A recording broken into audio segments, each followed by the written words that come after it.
Well, there have been an assortment of reasons why the Phillies lost the first two games against the Nationals in this series, but one of the main reasons, the Nationals starting pitching. Game one, it was Jordan Zimmermann. He threw 101 pitches, had a great fastball going, and then his offense picked him up. After Ryan Zimmerman watched Adam LaRoche intentionally walk to load up the bases, he went the opposite way with his second double of the game, and then Anthony Rendon also went to right center field against David Buchanan. This was a home run, his first of two in the series, so Zimmerman got the win.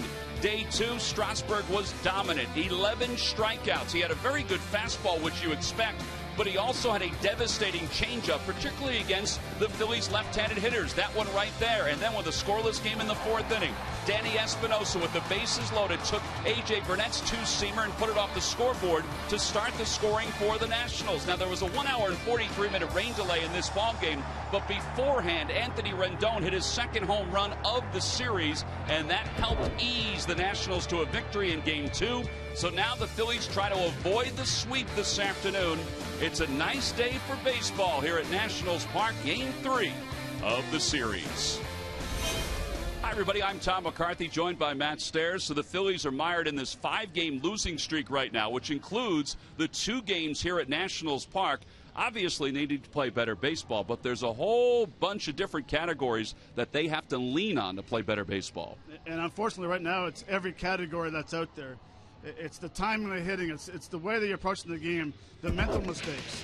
And the thing that really, over the last 5 games is the run support. They've only got 13 runs so far. The home runs are down. The averages are down. Now, unfortunately, with the averages down, you hope the pitcher would come through. Now, all of a sudden, the pitcher's ERA starting and the bullpen has jumped very high. So it makes it very hard to go out there and have the confidence and have and the ability to come back because you're battling back so much. Now, over the last 5 games, this has been the worst they've played all year. Well, no doubt about it. And we talked about the starting pitching for the Nationals, how good it's been in this series. Well, today, the Phillies will face Doug Fister. He could be their best starting pitcher so far. Well, he's been very consistent. In 2009 to 2010, seemed like he's very happy to get out of Seattle, go to Detroit, now in Washington.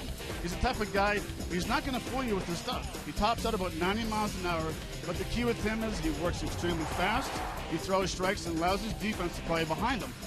With the highlights, you're going to see his fastball is 90, right down the middle, but he pitches off that fastball. He'll throw a changeup right down the middle, get the hitter swinging through.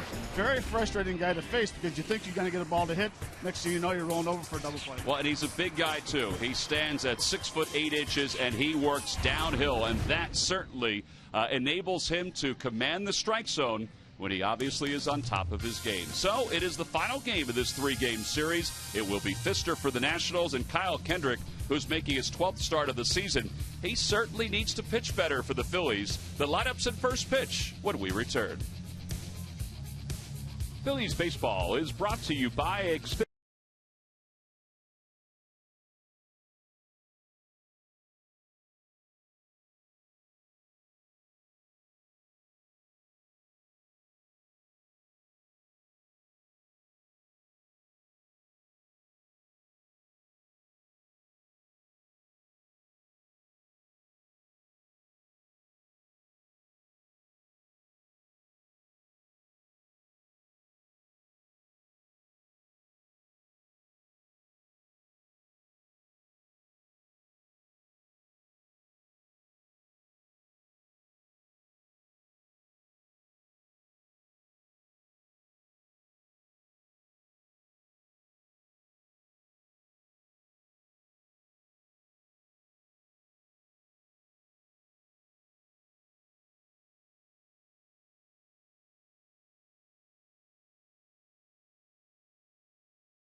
Bright sunshine, a little bit of a breeze, and the Nationals are ready to go. So are the Phils. So let's take a look at the Phillies starting lineup for today's ball game. It's brought to you by Xfinity, your home for the most live sports. Leading it off in center field, Ben Revere, then Jimmy Rollins and Chase Utley. Ryan Howard is the cleanup batter. John Mayberry bats fifth, making the start at right field. Dominic Brown hits sixth, and the bottom third of Nieves, Brignac, and Kyle Kendrick. And they will face right-hander Doug Fister over from the Detroit Tigers. Very good pickup for the Nationals, 3-1 with an ERA of 3.34. Right-handers Matt hitting just 200 against him. And he's had a good start to the season. No, he really has. He's very consistent. He's one of those guys that goes out and throws a lot of strikes. He works extremely fast, so the hitter's got to be paired not to get quick pitched. And as you see in the scouting report, not overpowering, 86 to 90 mile an hour fastball. Doesn't throw a lot of sliders, but he pitches well in this ballpark. 2.77 ERA in limited time here at Nationals Park, and he's quickly ahead 0-2 to Ben Revere. Revere is 1 for 8 so far in this series, back in the leadoff spot. Ryan Sandberg is trying everything he can to finish off this 5-game losing streak and get the team back on the right track. Said today that the lineup that he's put out there for this afternoon's ball game is just a way to try to spark this offense. And Revere slices it the other way. That's a fair ball going into foul territory down the left field line. And Revere, with only his second double of the year, is in scoring position here in the top of the first.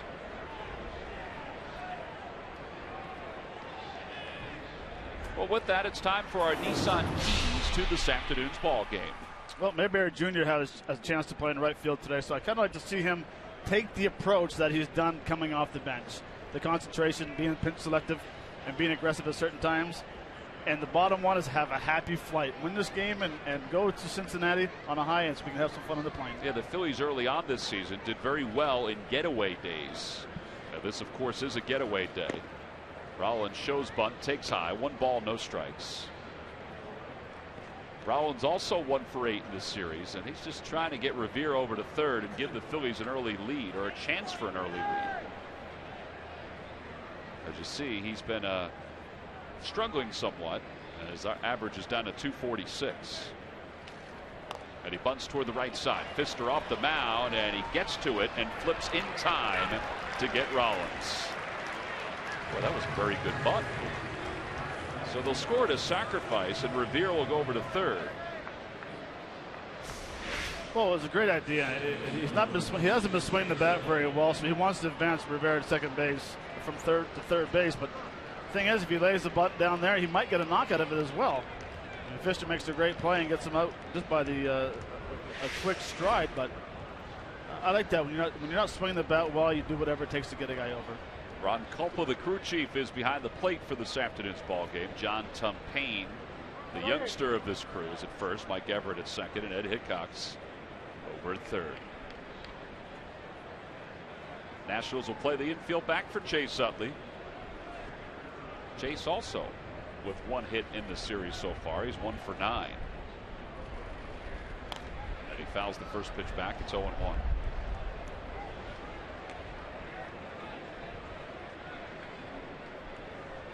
Chase is 8th in the league in hitting at .310, but like Rollins over his last 6 games, his average is pretty low, which is why his overall batting average has dropped down.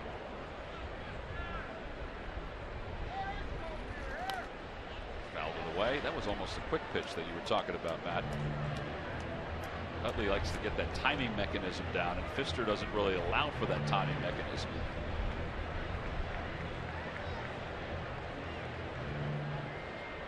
But he's been good with runners on third and less than 2 outs.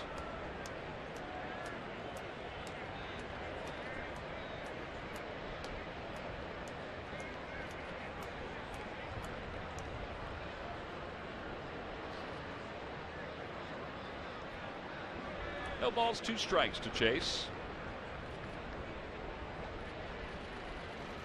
Inside, 1-2.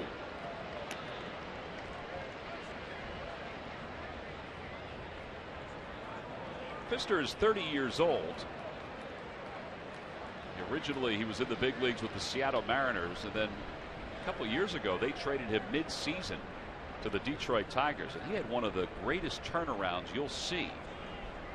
at least in the last 10 years. Utley slams one back through the middle. A base hit. Revere will score, and the Phillies do take the early lead. It's an RBI single.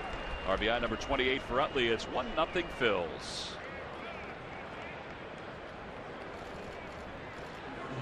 And that's why right there, why Chase does a very good job with runners on at third base. He stays back, tries to work the middle. It's kind of an awkward swing, but his barrel will stay through the zone for so long. And what I mean by that is when he's going to make the point of contact, he doesn't cut his swing off.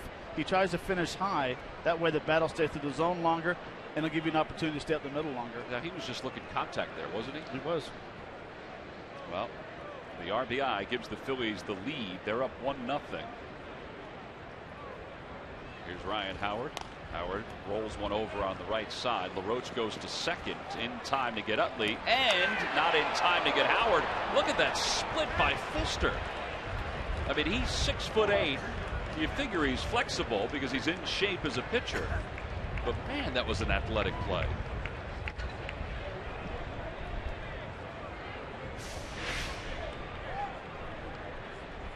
Ryan rolls over and hits the Adam LaRoche. He gives a very good feed.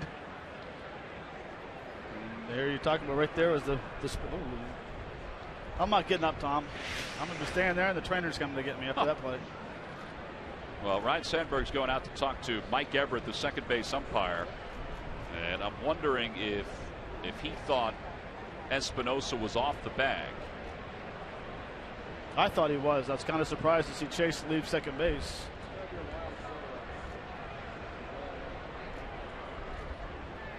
Well, Ryan Sandberg must have liked the explanation from Everett. Looked like it was still on the base when he caught the ball. Now that neighborhood play has been, up for debate as far as replay goes. The neighborhood play, and a lot of times they use it because they're trying to avoid injury. That's what the rule is, the unwritten rule.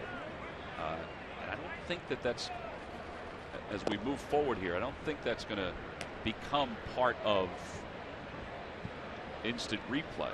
Now that one was a little different than the neighborhood play because he was trying to make a play on the ball and keeping his foot on the bag. Mayberry pulls that one foul. 1 ball and 1 strike to Mayberry.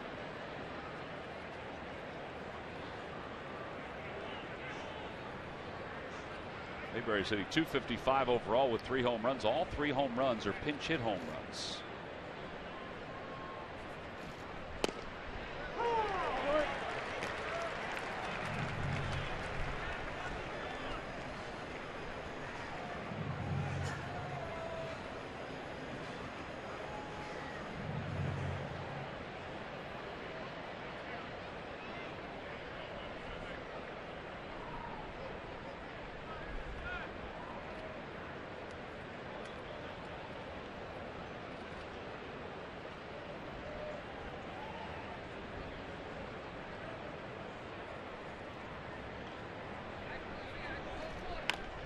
Ball up the third base line. A foul ball fielded by Franzen. And Howard will go back to first. Mayberry is playing right field for Marlon Byrd. We mentioned last night that Ryan Sandberg had hoped to give Marlon Byrd a day off sometime in the series. Almost as if he changed his mind. It almost looked like he was going to do it yesterday because Byrd was 4 for 9 against Strasburg. Decided to wait until today. That one's pulled towards shortstop. Espinosa flips over to second, and Howard's retired. So are the Phillies here in the top of the first. But they get a run on an RBI single by Chase Utley after a leadoff double by Revere. Middle of the first, it's the Phillies 1, Nationals nothing.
in a ball game. That was one of your keys last night, Matt. Let's take a look at the Nationals starting lineup. It's brought to you by Xfinity, your home for the most live sports. Denard Span leads it off at center. Anthony Rendon, the second baseman, bats second. Jason Worth hits third, followed by Adam LaRoche and Ryan Zimmerman. Kevin Franzen, the third baseman, hits sixth. In the bottom third of Espinosa, Lobatone, and Doug Fister. They'll face Phillies right-hander Kyle Kendrick. Kendrick is still trying to find his way here in 2014. He's 1-5 with an ERA of 4.21. Just hasn't had the command of really that two-seam fastball like he had in the first half of last season. He's been very inconsistent the whole year. He'll make a couple quality pitches, and the next thing you know, that sinker's not really sinking. It's kind of running a little bit, but I think it's very important for him tonight, though, to establish that 89 to 91 mile an hour fastball, work on his changeup. But the pitch I would love to see tonight is that cutter versus the left-hander. Well, he throws a curveball to the left-hander, Denard Span, to start him off. And it's 1 ball and no strikes. Span 5 for 10 in this series with 4 runs scored. Shows bunt, takes a strike, 1-1. In fact, Span has 13 runs scored and 8 doubles over his last 15 ball games. I don't think he agreed with that first strike.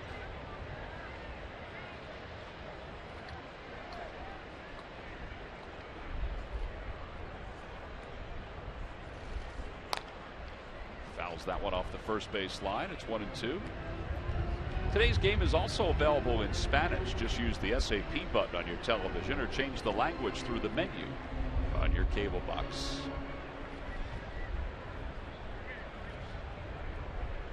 The ball went under the tarp. Tony Tarasco was going to go in and get it. The first base umpire, John Tumpain, said it's fine over there.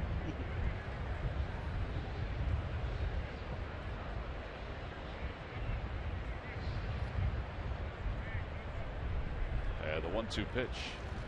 Well, there's that two-seamer. It didn't come all the way back. And it's 2 balls and 2 strikes. Kyle has incorporated more 4-seam fastballs into his repertoire over the last, let's say, last 3 weeks. Just trying to show some different pitches to the hitters. Curveball on the outside corner, called strike 3.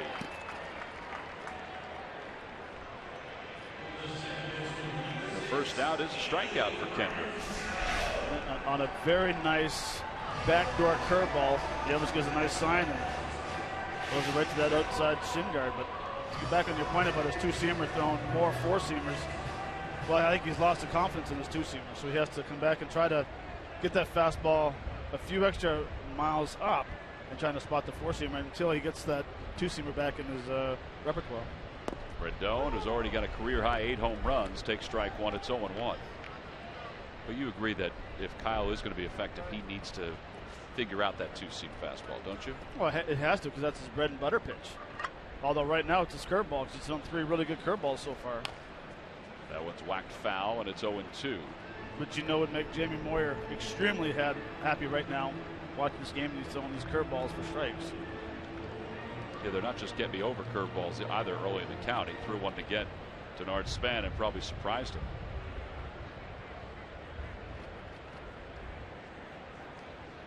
Ahead, no balls, 2 strikes to Rendon. And it's 1 ball and 2 strikes.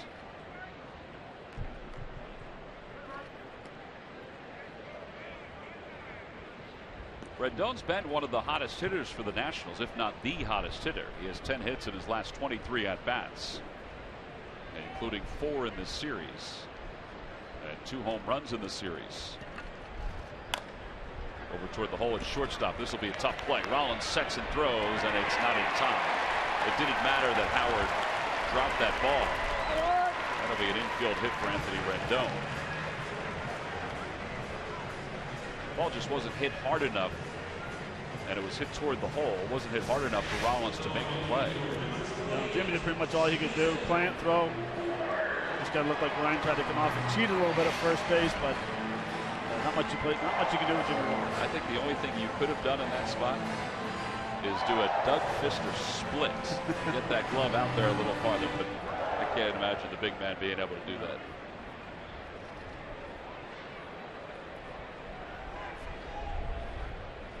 One away. Jason Worth is the hitter. Worth takes a strike. It's 0-1.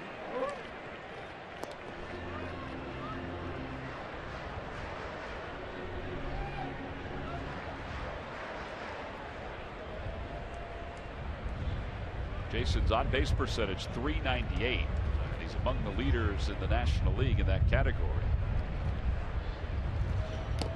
Foul tip, and it's 0-2. Well, that cutter kind of had him off balance a little bit. Well, they've done a pretty good job so far in the first two games against J-Dub of throwing that backdoor sinker. Now he's starting to cheat a little bit, looking out there, throwing that cutter, and he's kind of getting in between. Is it going to be the backdoor sinker or that cutter? Quick toss over.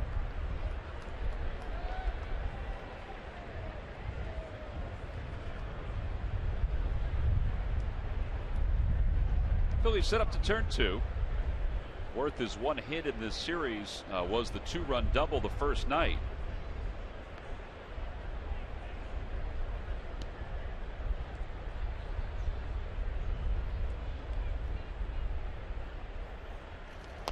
And a little dribbler in front of the plate. The A-base will have one play at first. So they get Worth. Rendon goes to second. There are two outs.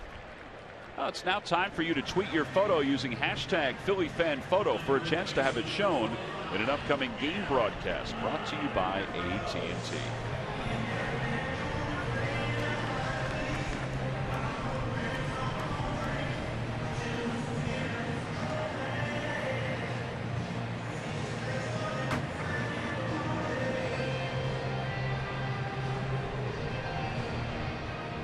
Adam LaRoche. LaRoche hitting .315 with 7 home runs, 28 runs batted in. Kyle's handled him nicely during their battles together. Kyle has held him to just 5 hits and 32 at bats.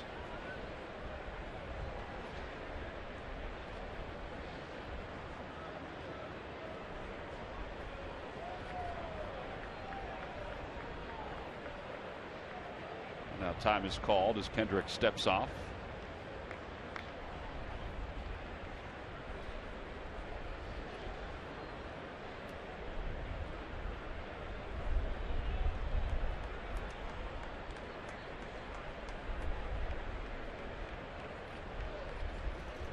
Phillies play LaRoche to pull. In fact, Rollins is normally on the second base side of the diamond, but he is just to the left of second base, shaded toward the middle. Brignac way off the line at third.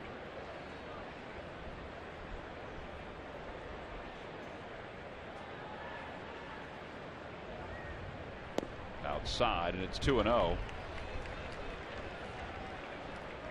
as if he's content to kind of work around LaRoche with first base open to then face Ryan Zimmerman. At least with the way the first two pitches have come in. Yeah, it really has, trying to throw the backdoor curveballs.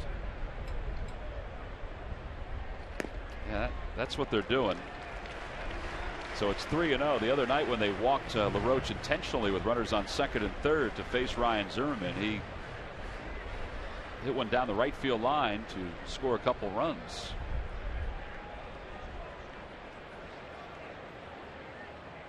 Three balls, two strikes.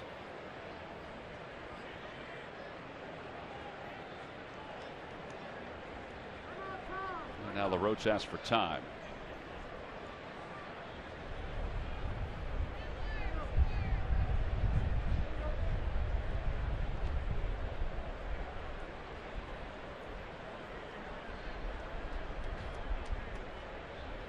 There's ball 4.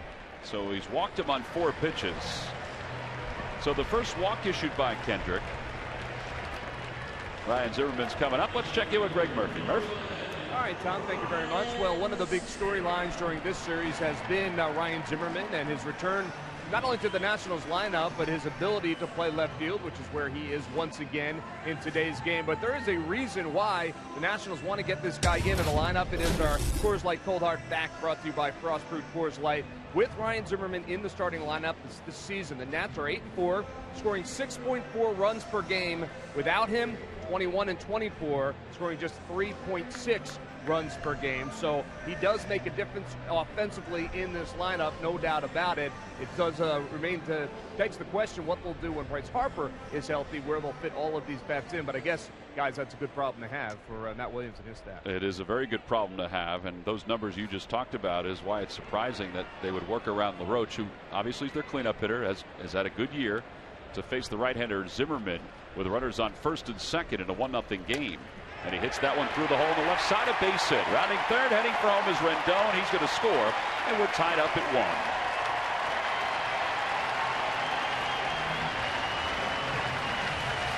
1. Well, Zimmerman is now 16 for 45 against Kyle Kendrick.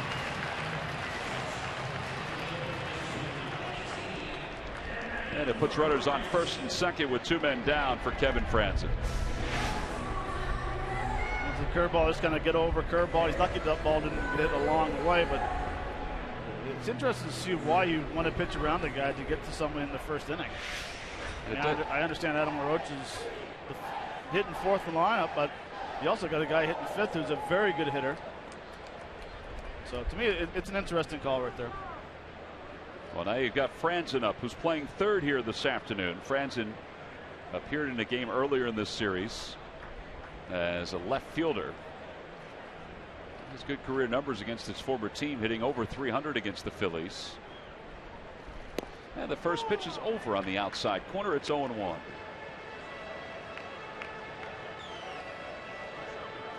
So LaRoche is at second base. He doesn't run all that well. Zimmerman's over at first base.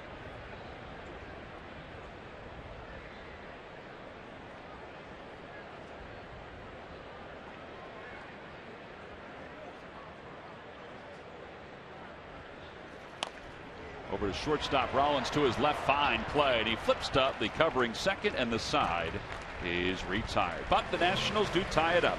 An RBI single by Ryan Zimmerman. The Nats lead 2. We'll leave for the top of the second in a 1-1 game here at Nationals Park.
Series against the Miami Marlins. That first day it's a Hatfield Dollar Dog Night. Thursday the 26th is the first of 3 straight Xfinity fireworks shows coming up after the ball games. You can get tickets for those 4 games in the series against the Braves by going to Phillies.com. Okay, so we're all even at 1 as we go to the second. Dominic Brown will lead it off. Dominic has hit in 6 straight games, and he pulls that one on 1 hop to second. Yeah, there's 1 out here in the top of the second.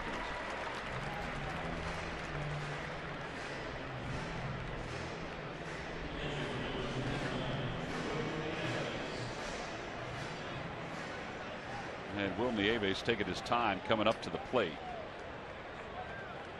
Dominic being retired very quickly. Maybe give an extra beat or two for Kyle Kendrick on the bench.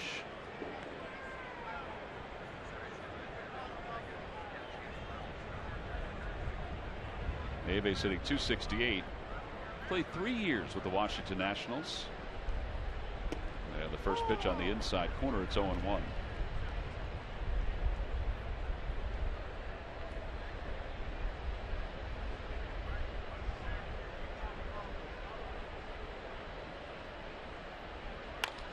A line drive caught at shortstop by Espinosa. And there are 2 outs. Well, it's time now for our Geico quote of the day.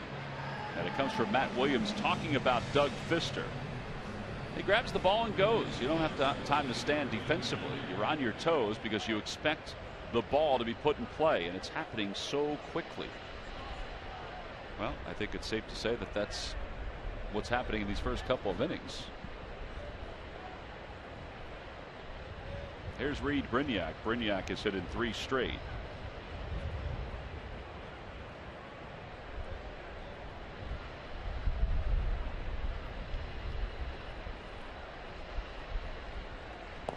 First pitch is outside, 1 ball and no strikes.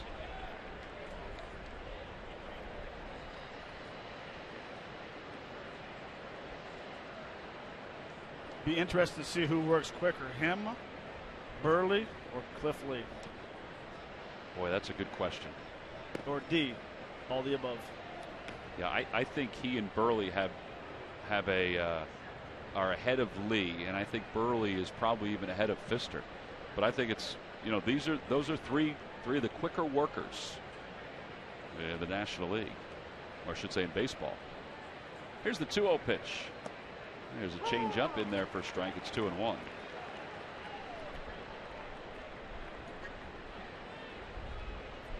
I think a lot of Tigers fans were kind of up in arms with the deal that they lost Fister in the offseason. Down the left field line, that'll be out of play. I guess you could say he was a pretty good compliment to Verlander and Max Scherzer, but with Anibal Sanchez, Porcello, and Smiley, the Tigers felt like they had some depth at that position. 2 balls and 2 strikes. Swing and a miss, and a strikeout of Reed Brignac. That's a 9-pitch second inning for Doug Fister. Picks up his first strikeout along the way. Middle of the second, it's the Phils 1 and the Nats 1.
Now from your smartphone, download the free CSN Phillies Sports app today. Well, you're going to want to have that app later on today, because the Major League Baseball amateur draft, at least the first couple rounds, will take place today. Beginning later on, 6 p.m. Eastern time is when the folks go on the air. on the MLB Network. Phillies had the 7th pick in the first rounds. Talking to a couple of the players today about the Major League Baseball draft, and even Ryan Sandberg about it when he was selected by the Phillies out of high school and decided not to take a football scholarship at the University of Washington. Had a baseball scholarship as well. Kendrick off the mound quickly, and what a stretch by Ryan Howard, and Espinosa's out at first base. Well, that was a dandy of a stretch by Howard.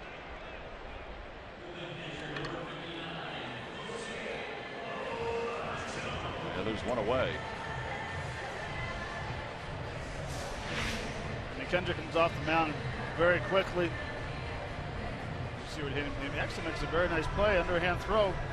But there's the advantage of being a left-handed first baseman right there. Right-handed first baseman's going to have a very hard time right there, but all around, very nice plays.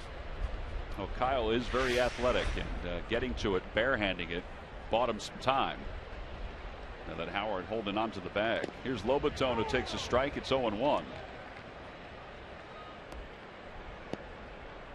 Lobaton has not played in this series. Overall hitting .228 for the Nationals. Inside, 1 ball, 1 strike.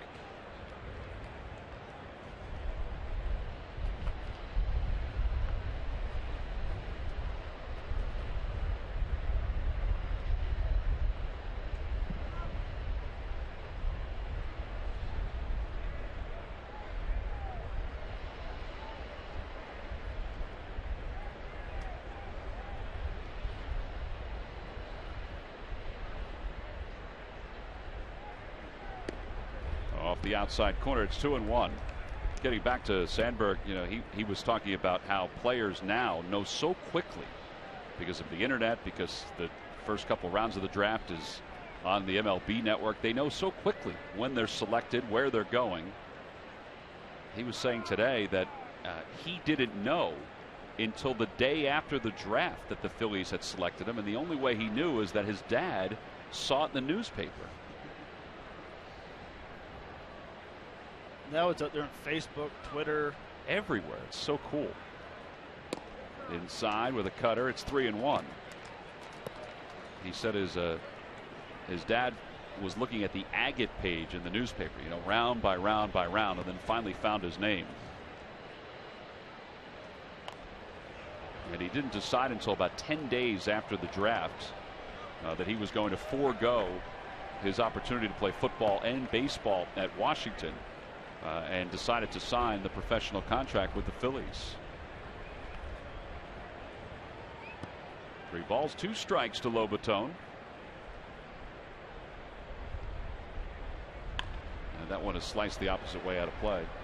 Said his brother Dell, who was named after Dell Ennis. His brother Dell had an opportunity to be a professional player. Didn't sign after high school, didn't sign after junior college, went to a 4-year college and wasn't selected after that, didn't have an opportunity to play professionally. And his brother Dell was the one that said, hey, listen, if you really want to do this, if you really want to realize the dream of being a professional athlete, which we've all talked about, then you should think about doing this. And that's when he decided to become a professional baseball player. So Kendrick walks Lobaton.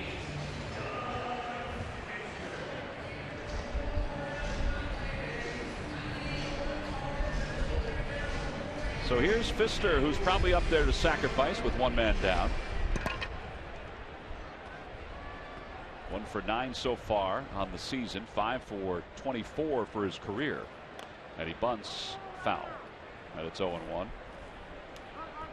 Now all these players on the field have different stories about how they became professional ball players. The Latin players, you know, they were signed as free agents.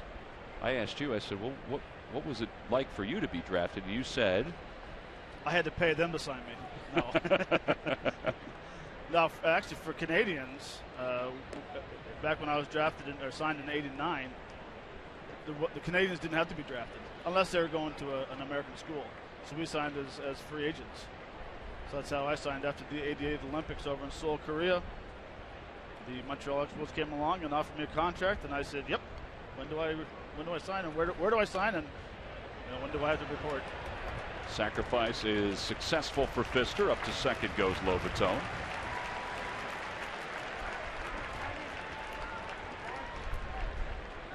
Three-4 on the putout. Well, the Phillies draft picks who are currently on the roster. Here is where they went. Utley, first round. Hamels, first round. Rollins, second round. Ryan Howard went in the 5th round, but part of that was because he was going to return to college.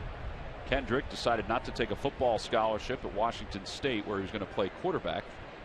He was selected in the 7th round. Jake Diekman didn't even play high school baseball. He played Legion baseball. He was drafted in the 30th round. Here's Denard Span. Span out front of the first pitch. It's 0-1. Now, could you have signed with another team, or was Montreal the one team that offered you a deal? Toronto was very interested. I went to a National Baseball Institute up in Vancouver where we played all road games. No home games at all. We went down through Washington State, down through California and played. Blue Jays were interested. Some of the coaches were on the Team Canada. And then just kind of turned the page and I went to the Expos. Out toward left field, Dominic Brown. Back toward the corner will make the catch, and that'll do it for the 2nd inning. No runs, no hits, 1 man left. We've played our first 2 here at Nationals Park. A beautiful day for baseball.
Question. Log on to Phillies.com. Go to the fans section for all the information, and please submit your answer on the subject line. All right, Matt, here's the question. What player did the Expos draft in 1971 who ended up being a star quarterback in the Canadian Football League? This is right up your alley. Answer will be revealed in just a little bit. Matt has written down his first answer, which is actually a very good one. Kyle Kendrick will lead it off here in the 3rd, and Kendrick takes a strike. It's 0-1.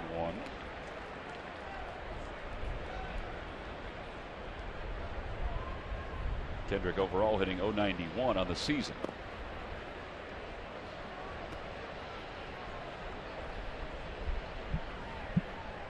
For his career, he's a .129 hitter with 6 runs batted in. And it's 1-2. The Lucky McDonald's Phillies home run jackpot contestant is Don Stadnicki of Hatfield, Pennsylvania. Phillies hit a home run at today's ball game, and Don will win $100.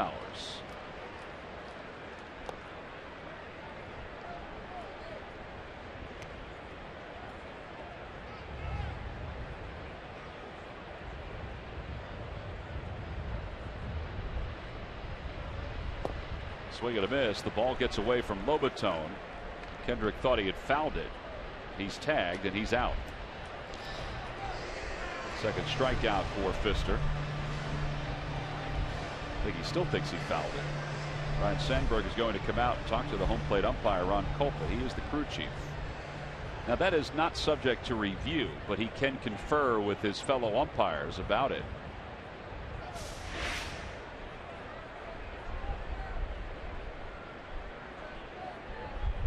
Fister's foot got in the way for us to see it, but I didn't hear the tick that we heard last night when there was a question about whether a ball was fouled or not. Oh, one away. Here's Ben Revere.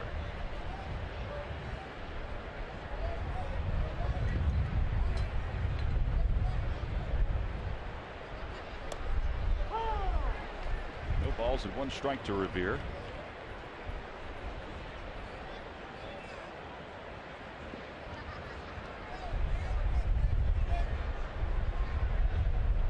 Back toward the box. Ooh, nice play. Sprawling play by Fister. He slipped that 6'8", 8-inch frame right down to the ground. Spiraled around before he was able to make the play. A little hard slider. That's a nice play.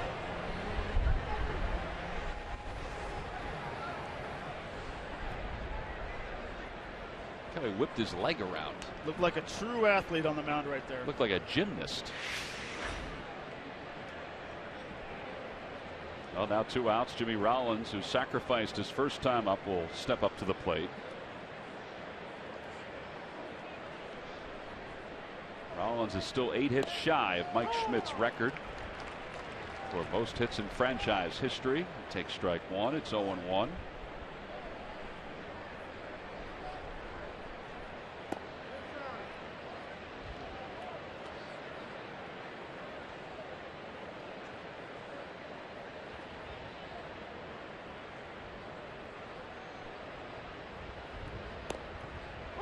That one came back over for strike 2. It's 1-2.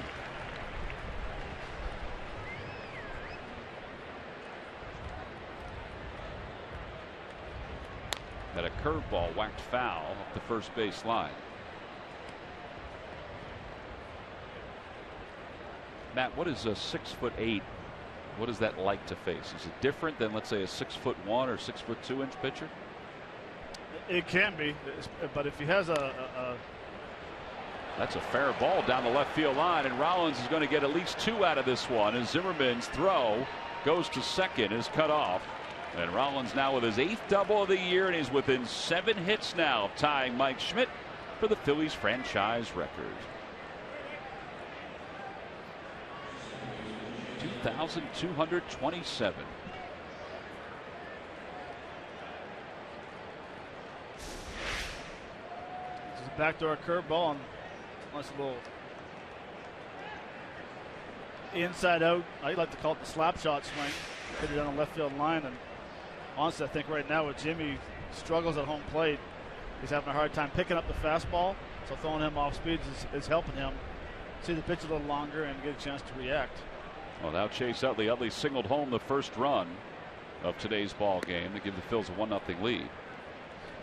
Now, getting back with the question, Tom, with a tall pitcher, what it does is it can get you jumpy. You think the ball is going to get on you the quicker than it is. Yeah, he has the longer stride, but to me, it's actually it helps me slow down my approach. Less movement with my body. Now it's a little different with Fisher throwing 90 miles an hour compared to a Randy Johnson who's throwing upper 90s. But it's for me, being so short and looking at a tall guy, it's basically I'm hitting out of the clouds. That batter's eye has no chance. 2 balls and no strikes to Utley, and Utley takes a strike. It's 2-1. I would think Fister's a lot like Chris Young, who is 6'11". He's not overpowering. Yeah, Chris Young is more of an Iron Mike style. He's over the top, straight over the top, and he has a little pause. But Fister has a very easy delivery, somewhat not 3/4, but down that somewhat of that angle. Now, if he went straight over top, it'd probably be a little harder to pick the ball up.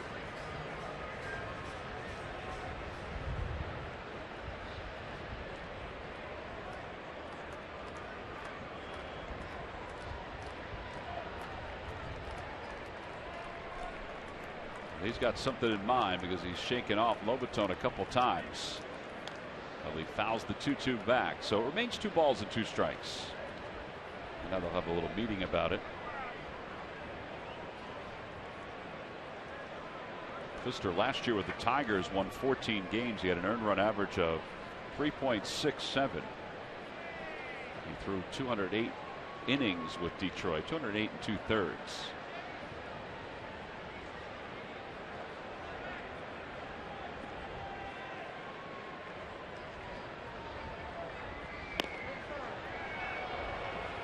I think he thought he had Utley struck out on that one. Well, as far as the first 2 games, this is exactly where they've been trying to pitch chase. It's not that down and in fastball, so the fastball's underneath the hands and not allowing him to get his hands extended and jam him quite a bit. There's a curveball swung on and missed, and Utley is struck out. That's 3 strikeouts for Pfister, and the Phillies leave 1 in scoring position here in the 3rd. We've completed 2.5 here at Nationals Park. It's the Phils 1 and the Nationals 1.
Every day by Thomas Jefferson University Hospitals. Call 1-800-JEFF now for an appointment. And by the Quality Plus Ford stores. Go further. 1-1 game. We go to the bottom of the 3rd here at Nationals Park. Beautiful day. Rained a little bit yesterday, but Phillies fans have made their way down to Nationals Park on a great day. Take the train down. The Metro over from Union Station. Get ready to go. There's Anthony Rendon. He'll lead it off. He had an infield single his first time up. The first pitch is on the outside corner. It's 0-1.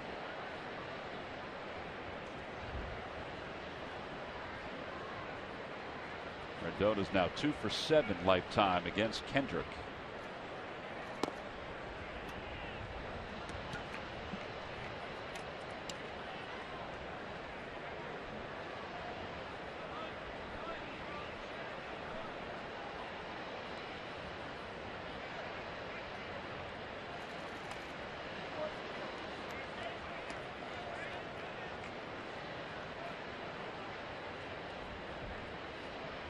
That last pitch, Kendrick just threw a very nice changeup down and in. Usually you don't see changeup down and into a right-hander, but that swing like it was going to be a sinker.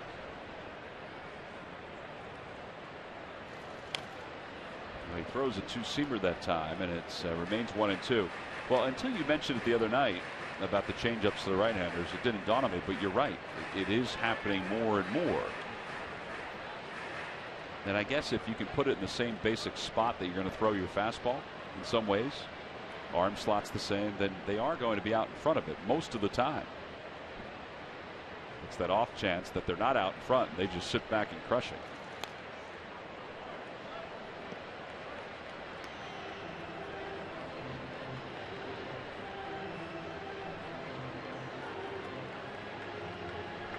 Ball and 2 strikes to Rendon.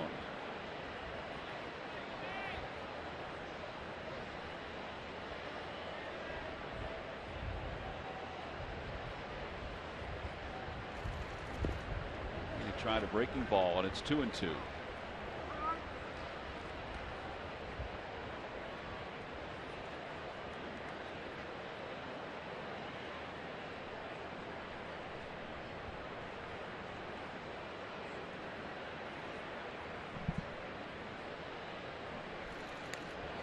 Pitch hit him, so he's aboard to start the 3rd inning.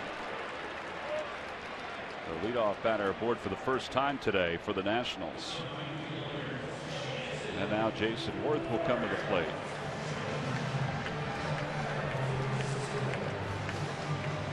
On Friday, June 27th, the Phillies will start a 4-game series against the Atlanta Braves. It'll be a weekend set, but there's a day-night doubleheader on Saturday the 28th. First game is at 2:05. Game 2 is at 7:15. Following game 2 is the Xfinity Fireworks postgame show. On Sunday, a fantastic giveaway for fans 14 and under. It's the Rothman Institute Dominic Brown jersey. You can get tickets for all 4 of those games by going to Phillies.com. Jason Worth takes high, 1 ball and no strikes. Tom, can I get a clue with that question, or can I? Did you see the name that the team he played for in the CFL? I did see the name. Was it the Ottawa Rough Riders? It was not the Ottawa Rough Riders. Aren't there 2 teams with a name Rough Riders in the CFL? I don't cover this. I don't follow the CFL. You're from Canada. You should follow the CFL. Somebody has to. It's got to be folks from Canada. So the Argonauts, the Alouettes, the Eskimos, the Stampede, the Rough Riders. I think there's 2 Rough Riders. Did you say Edmonton? It didn't say Edmonton, but my recollection is Edmonton. But maybe I'm getting him confused with Warren Moon, because it's not Warren Moon, in case you were going to answer Warren Moon. It's not Doug Flutie either. I know you wrote down Doug Flutie. That was a good guess. 1 ball and 1 strike to Jason Worth. Off the outside corner, 2-1.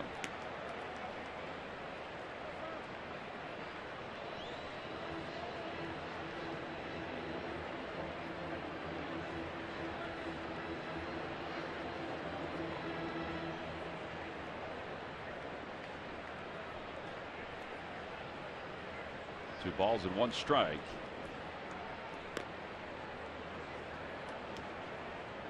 All right, after perusing the information, he did not play for Edmonton. The first team he played for was Ottawa. So that's who I said. Yeah, you're right. Okay. I led you astray, and I apologize. Well, no, I'm kind of hoping we can do this question answer pretty soon, because I'm going to get a real bad headache from thinking. 2 balls and 1 strike to Jason Worth. And Worth takes one outside, 3-1.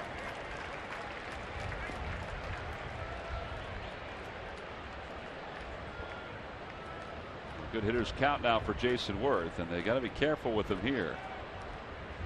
You have LaRoche on deck, leadoff batters aboard.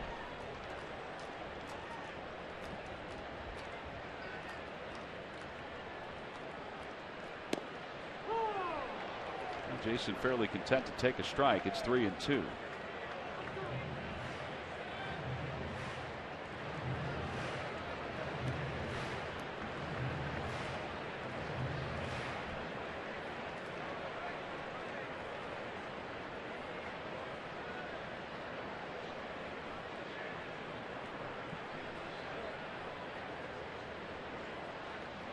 Outside, ball 4, so that puts 2 runners on. And now for Kyle Kendrick, it's his 3rd walk of the game to go along with the hit batter. All right, so it's time now for the Jeep Stump the Fans Trivia Quiz answer. Again, the question, Matt, what player did the Expos draft in '71 who ended up being a star quarterback in the Canadian Football League? He's a member of the Tennessee Sports Hall of Fame. I don't know if that helps you or not. I'm going to say he won the Grey Cup twice. Holloway? Condredge Holloway is correct. he a boyhood idol of yours? No. Log back on to Phillies.com to find out if you're the winner of a Phillies prize pack. There he is, Matt. Old number 7.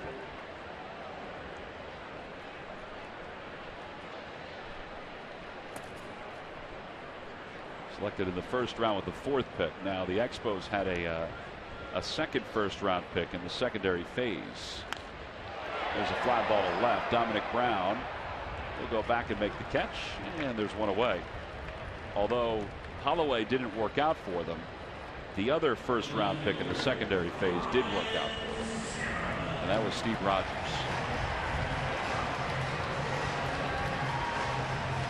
One out, Ryan Zimmerman is coming to the plate. Zimmerman singled home the only run of the day for the Nationals. We're tied at 1. He tied it up in the bottom of the first.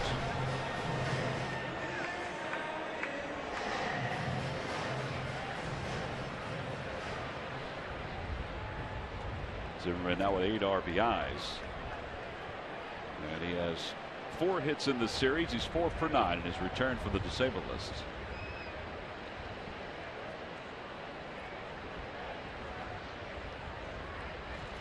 First pitch is outside. 1 ball and no strikes.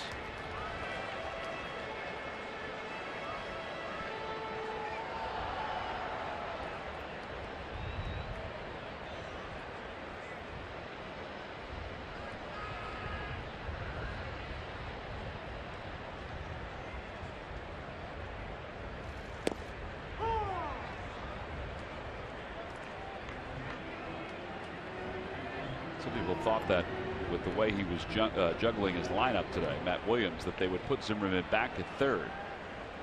But they want him to get as comfortable as possible in left field. There may come a point where he goes back to 3rd, even if it's on an interim basis. That one's the opposite way. John Mayberry is gliding over to the glove side to put it away. 2 outs. The other thought is that he had a tough time last night on a ball that was slicing away. They wanted to make sure that he stayed out there and his mind stayed fresh, and that he got a day game under his belt. I thought that was kind of interesting. They talked about him playing a day game out in left field.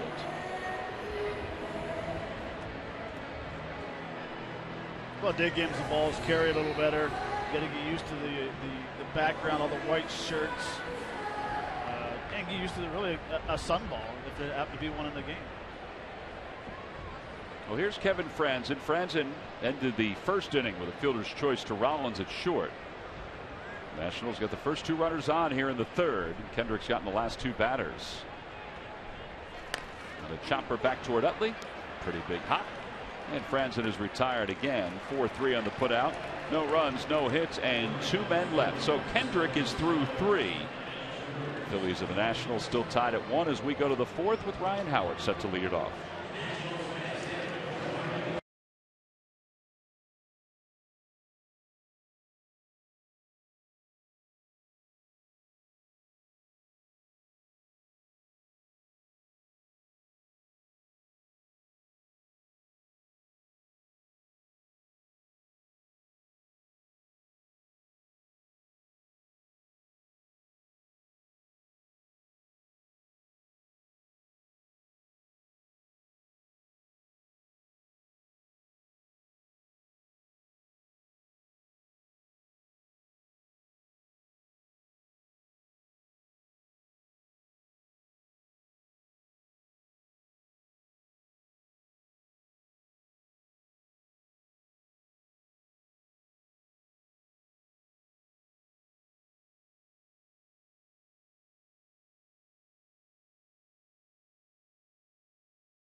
The new buzz around the water cooler. WB Mason offers free same-day delivery of 5-gallon Blizzard spring water bottles with no minimums or hidden fees.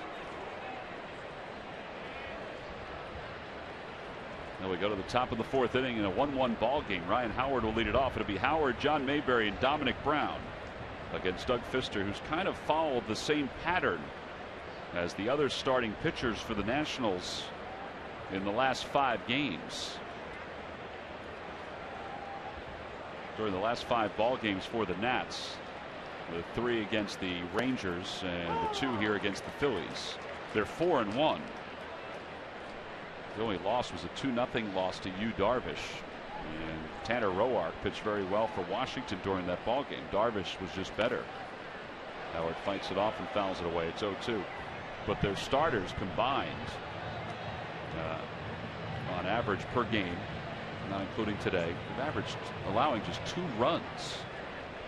Meanwhile, their offense has scored 34 runs during that time, and that's even with 1 game being shut out.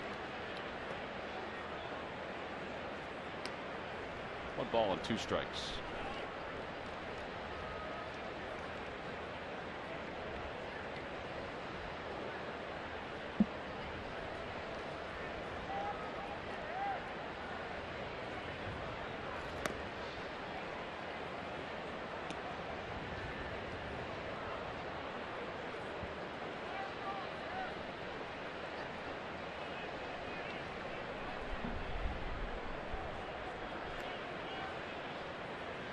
Howard is down on strikes. He goes after a slow curveball. That's 4 strikeouts for Fister. And what away. And John Mayberry's coming up. All right, Murph, you heard Matt's keys. Mayberry coming off the bench with the same kind of approach because he's been pretty good off the bench for the Phillies. He certainly has. He's been the Phillies' best guy off the bench all season long, and I thought that was a good key because he's getting a chance to start here. You know, you look at his numbers for the season, 250 batting average, on base percentage 361, but as a pinch hitter, his numbers are excellent. 7 for 12 on base percentage of 615, batting 585, and all 11 of his RBIs this season have come in a pinch hit role. It's been pretty impressive. So, Matt, the question is, how do you take that approach that you're taking as a pinch hitter and bring it into a game when you're starting? Well, I think what happens is, as a pinch hitter, you're so focused on that one at bat. A lot of hitters, and I did the exact same thing. I relaxed throughout the game more, and I didn't really have the concentration I used to do for that one big at bat. For him, he needs to go out and realizing that this is such an important time for him to get a start because he might not play for 5 or 6 more days. And to see as many pitches as he can, stay aggressive in his zone, but swing at his pitch. Well, that ball right there, he hit pretty hard, but right at Franzen. There are 2 outs. A lot of times, Murph, what will happen is guys will come off the bench, be aggressive in their area. All of a sudden, you'll go into a game and you'll swing at a pitcher's pitch, and you'll be too aggressive. And I was the same way. I despise sometimes starting. I'd rather have an at bat every day to pinch hit because that was what my mind was set to do, was to pinch hit. Dominic Brown is the batter, and he takes a strike. Now, for a manager, they would like a guy who is an effective bench player to get 4 at bats in a game, just because they feel like that will keep them fresh in that pinch hitting role. Right. Well, the more pitches you see, the better timing you're going to have. I was a guy who walked in the manager's office and said, you know what? I don't care if I start a game the whole year, but you let me pinch hit 1 time a game, I'm very happy. There's a soft ground ball to second base, and Dominic Brown is retired for the 2nd time today on a ground ball to second. The Phillies go down 1-2-3 in their half of the 4th. We've played 3.5. We go to the bottom of the 4th inning. Danny Espinosa will lead it off for the Nationals.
Is brought to you by Dodge. Visit Dodge.com or your local dealer today. By AT&T, mobilizing your world. And by Toyota.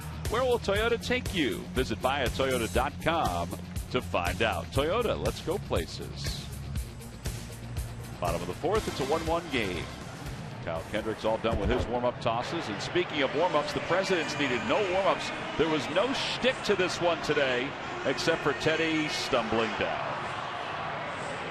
He had a little trouble getting up today. Well, it was a close finish. Honest Abe, nearly came from the inside to win it.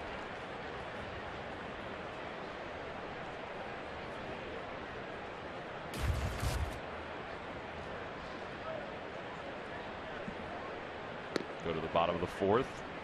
Danny Espinosa will lead it off. Espinosa grounded back to Kendrick his first time up. So he's 0 for 1.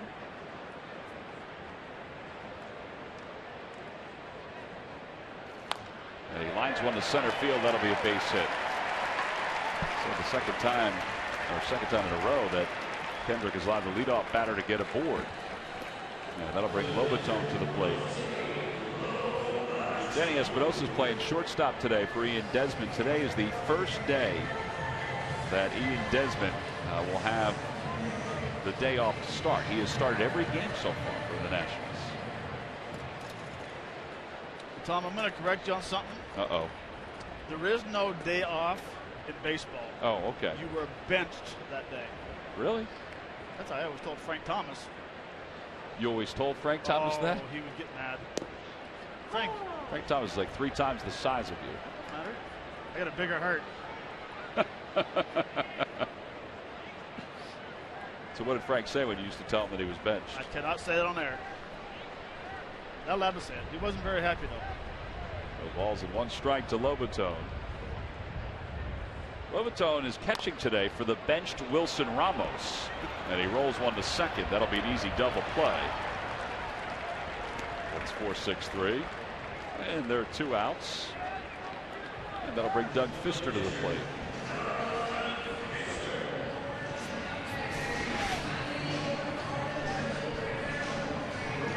Good location for a change up down the way.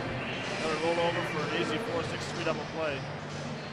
And actually, the pitch to Danny Espinosa was a 2-seamer that was down in the zone. So that's what he needs to do is stay in the bottom of that strike zone. Fister takes one down at the bottom of the strike zone. It's 0-1. That's the sinker that he's been missing right there. Where we talked about his sinker's been running a little bit. That had the downhill tilt you need.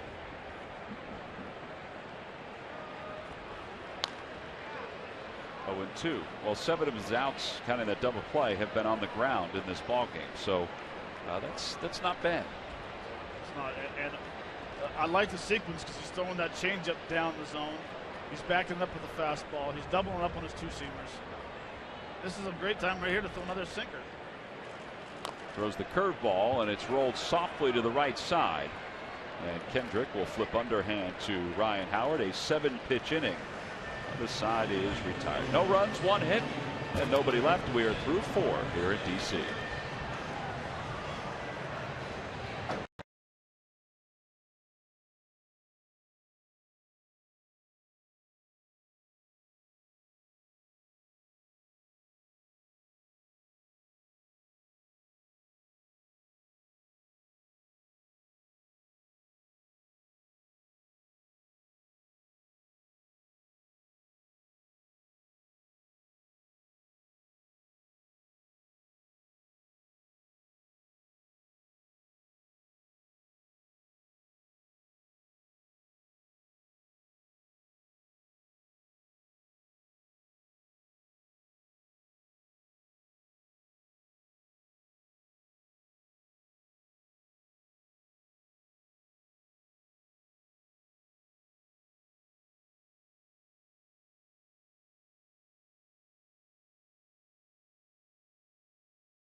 Saturday, June 28th is the first of a day-night doubleheader between the Phillies and the Atlanta Braves. Apple Vacations Photo Day presented by Now Resorts and Spas. All fans receive a free 2014 print. Order your tickets now by going to Phillies.com. Then we go to the 5th. It'll be Will Nieves, Reed Brignac, and Kyle Kendrick against Doug Fisters, who's retired 4 in a row. He has 4 strikeouts today. Fister and Kendrick have both been good this afternoon. Each has allowed 3 hits.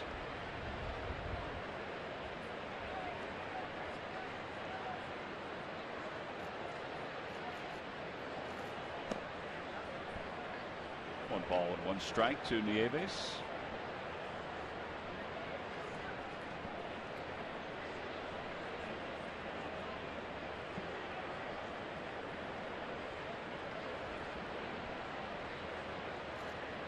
Off the hands, that's a looper out toward right. Here comes Worth, and he makes the catch. There's 1 out here in the 5th. That'll bring Reed Brignac to the plate. A good break on that by Jason Worth. Well, and Jason plays so shallow in right field. I mean, he plays probably more shallow than the majority of outfielders that play the out there. And he has the confidence of going back on the balls and takes a lot of Texas leaguers away in front of him.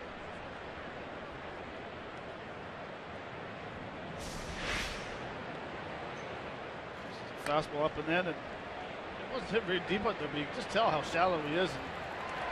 And doesn't come too far, and he makes a pretty routine play. First pitch to Brignac is a strike. It's 0-1. Brignac came up with the Tampa Bay Rays. Of course, yesterday we talked about the passing of Don Zimmer, who was a coach with the Rays and a consultant with the Rays. Wore the number 66 this spring because of his 66 years in baseball. Well, Don, of course, passed away yesterday, and there were some great tributes that were all around baseball. Vin Scully's tribute last night was outstanding in the Dodger game, about calling games in which Zimmer was a member of the Dodgers, and calling games when Zimmer was the manager of the Cubs and the Red Sox and the Rangers, things like that. And the stories around baseball from Torre and Joe Girardi and Joe Madden, they were just great stories as Brignac goes down looking.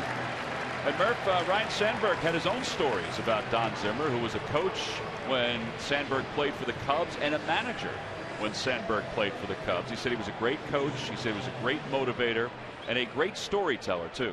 All of that, Tom. And, you know, it was great to talk to Ryan Sandberg and just listen to some of the things that he remembered about Don Zimmer. And he told a great story about a time where when he was managing the Cubs, they had the bases loaded with 1 out.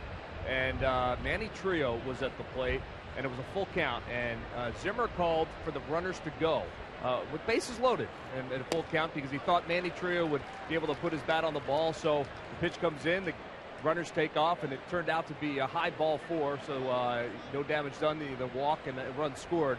But it's just a very unconventional way of managing, and it was the kind of thing that Don Zimmer did often, said Ryan Sandberg.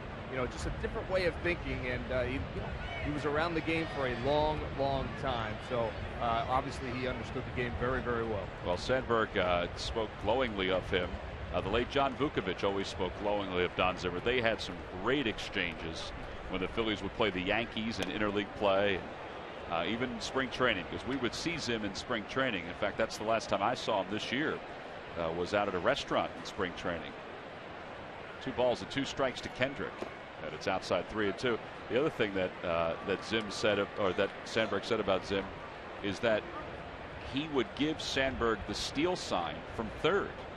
And Sandberg, while Zimmer was the third base coach and manager, as Kendrick floats that to shallow right, and Worth makes the sliding grab, and the side is retired. Anyway, when Zimmer was the manager or third base coach for the Cubs, Sandberg was 2 for 2 in steals of home. He said he's never ever been given the sign to steal home before or since. We'll go to the bottom of the 5th. It's the Phillies 1 and the Nationals 1.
Now a page from the official playbook of good citizenship, brought to you by Citizens Bank. Over the past 11 years, the Citizens Bank Champions in Action program has recognized 34 organizations across the greater Philadelphia region for their contribution to their communities. Congratulations to our latest champion, Philadelphia Futures. To learn more about rebuilding together, visit citizensbank.com/community. Good banking is simple, clear, and personal. And that's helping you bank better. Citizens Bank, good banking is good citizenship. Now we go to the bottom of the 5th inning, and it's a 1-1 ball game between the Phillies and the Nationals. Both teams scoring runs in their half of the first. Denard Span is 0 for 2. He has struck out, and he's flied to left. All right, now watch Span as he gets in the box. It takes forever. Hand goes up, asks for time. Now he's ready to go. Curveball outside. It's 1-0, and they'll go through the same routine just like any other hitter. That's normal. But I don't think until Cliff Lee threw a pitch up toward his grill did he ever ask for time. I don't think he used to do that like that. That one's pulled to right. Mayberry going back. It's over his head, and it's off the wall. And Span's on his way to second, and he'll get there standing. It's his 9th double in his last 16 ball games. He has 16 doubles overall. And he's in scoring position.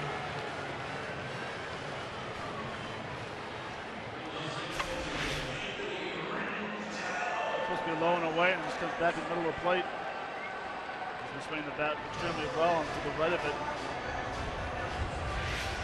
You're lucky at that big part of the wall right there. Just a couple more feet to the right, it might have been high enough to get over for a home run. Well, now it's Rendon, who has been hit by a pitch and also reached on an infield single.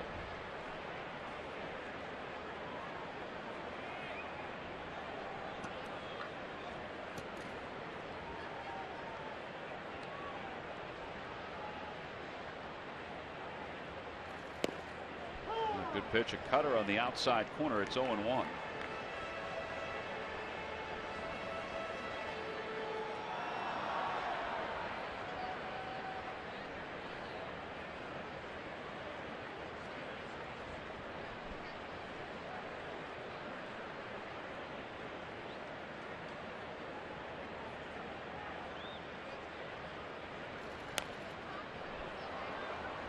Trying to shoot that ball the other way, and it's no balls and 2 strikes.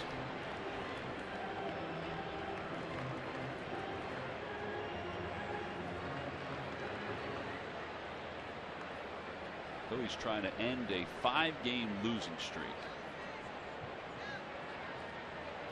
Lost the last 3 to the Mets and the first 2 here.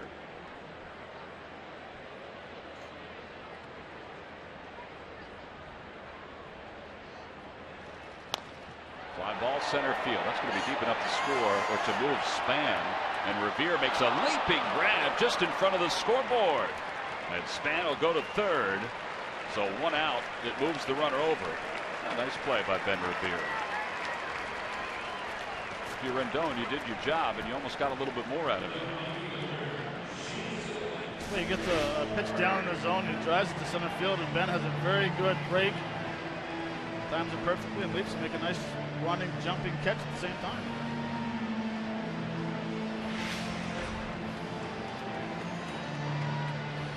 Well, he made the out. And Span's now at third, and Jason Worth is the hitter. Worth is 0 for 1. Now the Phillies are going to play the infield, it looks right now, up on the right and halfway on the left.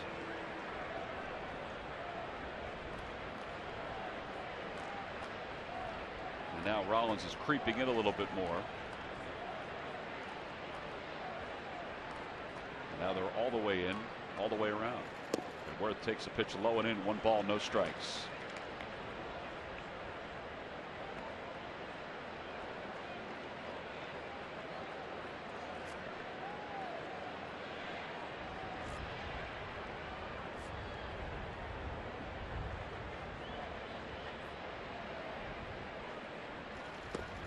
Same spot, 2-0.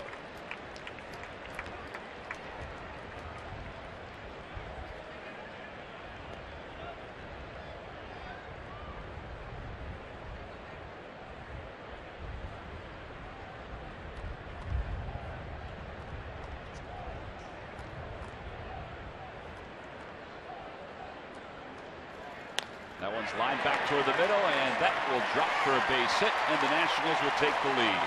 RBI single for Jason Worth. It's his second hit of the series.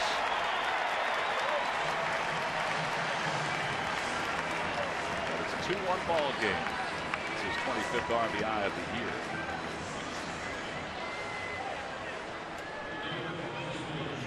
And now Adam LaRoche will be the batter. First couple pitches, tried to throw a sinker underneath. It comes back with a cutter that just stayed out over the plate. Jason drives the ball to center field and scores Span for third base. Yeah, Span had gone back to tag just in case that ball had been caught by Revere. So he was able to walk home easily.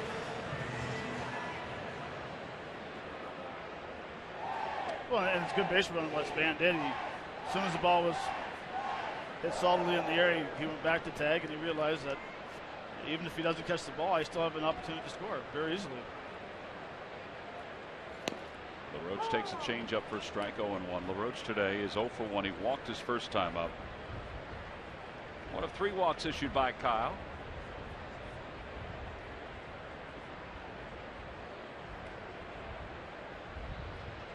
Now the 0-1 pitch outside, 1 ball and 1 strike.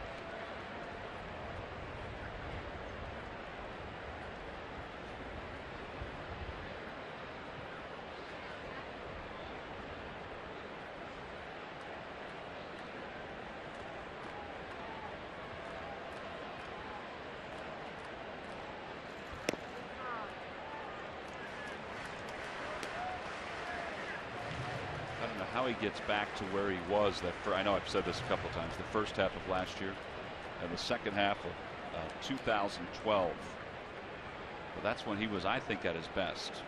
He was maturing as a pitcher and everything was moving to the right direction. That one's fouled and it's 2-2. And he hasn't pitched badly at all here today. He's scattered 5 hits through 5 innings. And this game is more about how Pfister and Kendrick have matched up than anything else. But that 2-seamer still is eluding him to a certain extent. Even the cutter is kind of eluding him from where it was. Well, this looks like his cutter's getting to be a little too big.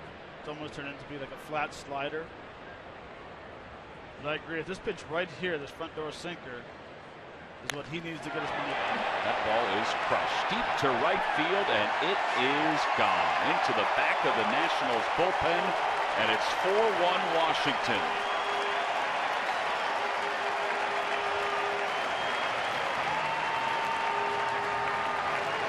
A 2-run home run by Adam LaRoche. It's his 8th of the year. He now has 30 runs batted in.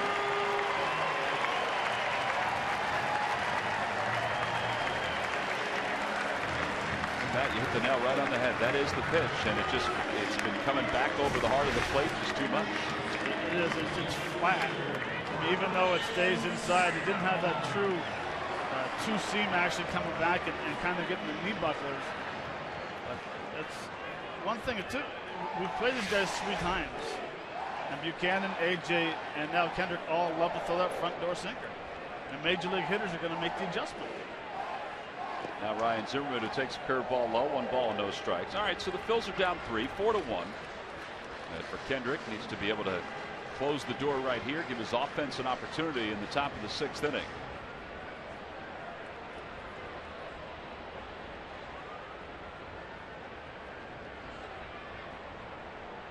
One ball and no strikes. And that's over, 1-1.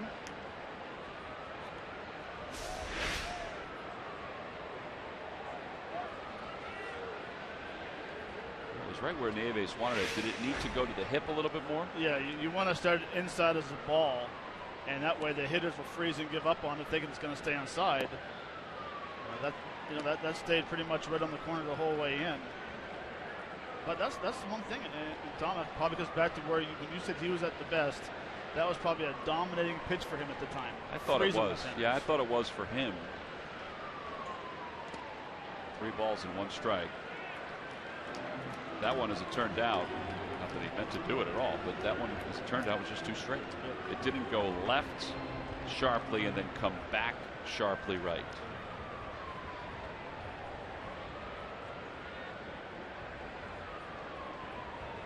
And Now a hitter's count for Zimmerman. 3 balls and 1 strike.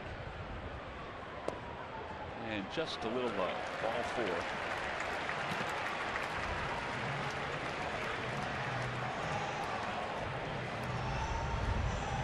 Need a gift for Dad? The MLB.com @Bat app and a subscription to its premium features on his favorite smartphone or tablet are perfect for Father's Day.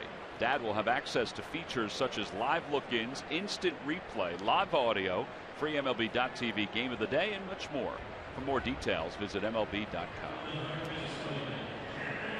Bob McClure out to the mound. And he will have a conversation with Kendrick. Nobody warming up in the Phillies bullpen at this point.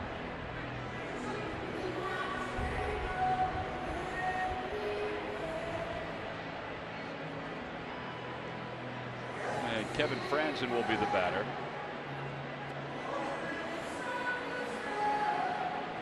Talked to Kevin today for a while, and he seems happy being in Washington and getting a chance to contribute. He's not playing as much as he did early on when the Nationals were dealing with some more injuries. But he has settled into the role which, the Phillies saw him in as a utility man. 1 ball and no strikes to him.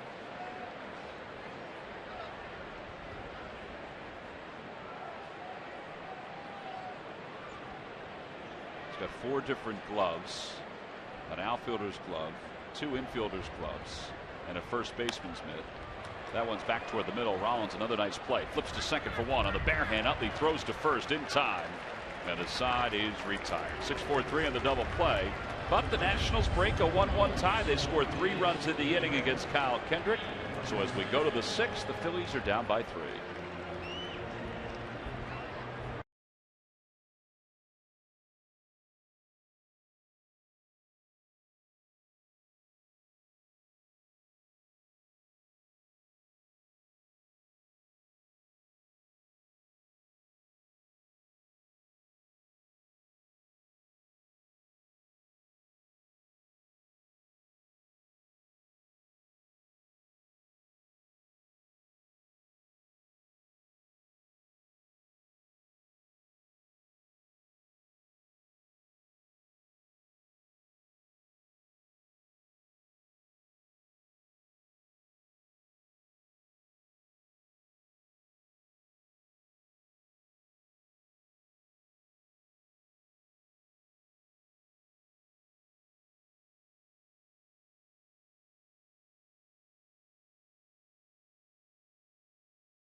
Back from a tough 2013 that he's putting in his rearview mirror.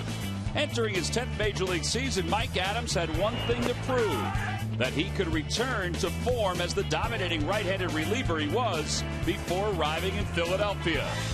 Once again in 2014, he is in total control, limiting base runners in the middle innings when called upon. Mike is displaying on the mound the reason he holds a stingy career ERA under 2.5. And his stinginess is brought to you by Independence Blue Cross. Live fearless.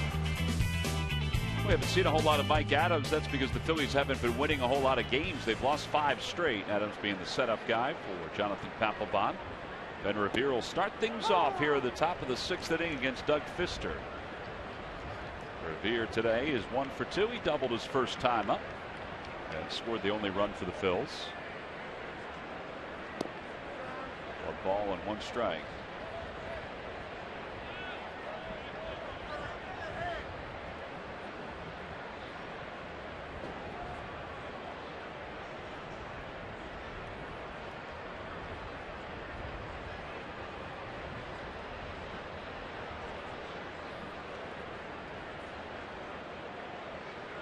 Ball had gotten loose from the outfield, so Denard Span was nice enough to toss it back into the crowd.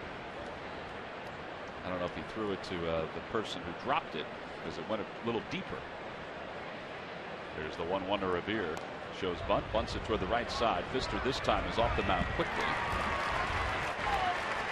1-3 on the putout, 1 away. Jimmy Rollins is coming up. Get all the Phillies draft news you need to know by following Phillies insider Jim Salisbury on Twitter and on Sportsnet Central tonight at 10 on Comcast Sportsnet. Well, the lives, Murph, of a number of budding baseball players is about to change in a couple hours. Yeah, pretty exciting time for high school and college players that believe that they will get selected tonight. And you talked about what's happening tonight, 7 o'clock in the amateur draft. And by best calculation, that we think the Phils will probably select at about 7:40 tonight. And they have the number 7 pick overall. You see the top 10 there. The Astros with another number 1 pick. They're going to get a chance to improve their team. The Marlins, White Sox, Cubs, Twins, Mariners, and then the Phillies. And, a lot of speculation about who will be there for the Phils and what kind of draft this is. By all accounts, early in the first round, it's considered a pretty deep draft. A lot of pitching. I've seen a couple of different names, associated with the Phils if you look at the different mock drafts. So I think, guys, and you may argue this, but I think they have to get a guy that is pretty close. And it's not going to need 4 or 5 years down in the minor leagues. They need a guy that can come up and help this team, whether it be a position player or a pitcher, relatively soon, within the next 2 or 3 years, I would think. Well, I think that would be ideal, Murph, that they can get somebody that can speed up to the major leagues. I mean, it's going to be hard for anybody, even in the top 10, to find somebody like that guy right there who was selected in the first round and it is up by the end of that year. That's hard. Yeah. Those guys are hard to come by, but you're right. They are. The more help you can get for any team, particularly the way the Phillies are playing this year and the way things seem to be heading at this point, it would be nice to get somebody that can help out in the very near future. Yeah, and what I'm thinking is, when you talk about a player like that, you're talking about a guy most likely that's gone through college, sure, or spent some time in college, rather than some of these high school kids that, as talented as they may be, are really years away from getting to the big league. So if I had to bet, I think you'll see the Phils select someone from the collegiate level tonight. All right, Murph, well, we'll look forward to it. Again, it'll be later on tonight. Phillies will pick right around 7:40. I believe the Sarge and Wheels will be up at Draft Central, be helping the Phillies announce their pick.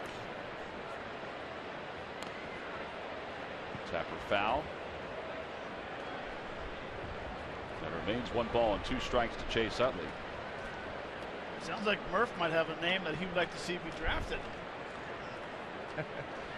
Murph, you have any feelings on who you want to have drafted in the first round? Well, the one name you keep seeing over and over is Aaron Nola from LSU, yep, who's a pitcher. I'd be lying if I said I knew a whole lot about Nola, but again, he fits that projection of a guy who's spent some time in college, had a great deal of success in college. The scouts seem to think that he's a guy that can progress to the major league level fairly quickly. It's a crapshoot no matter what, but I think you get a better read on some of these college guys than perhaps you do in high school. See the Phillies' last 10 top picks in the amateur draft. As Utley is hit by a pitch, and he'll dance up the first base line. A 2-out base runner for the Phillies. And that'll bring Ryan Howard to the plate.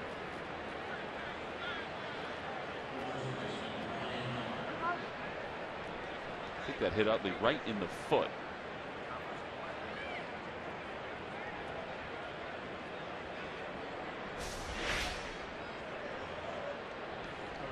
Yeah, right in the ankle.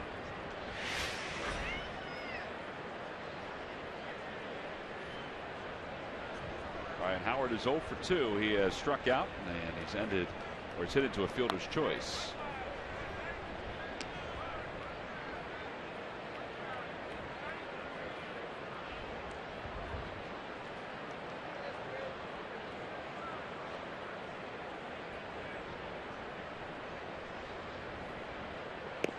Two balls and no strikes to Howard.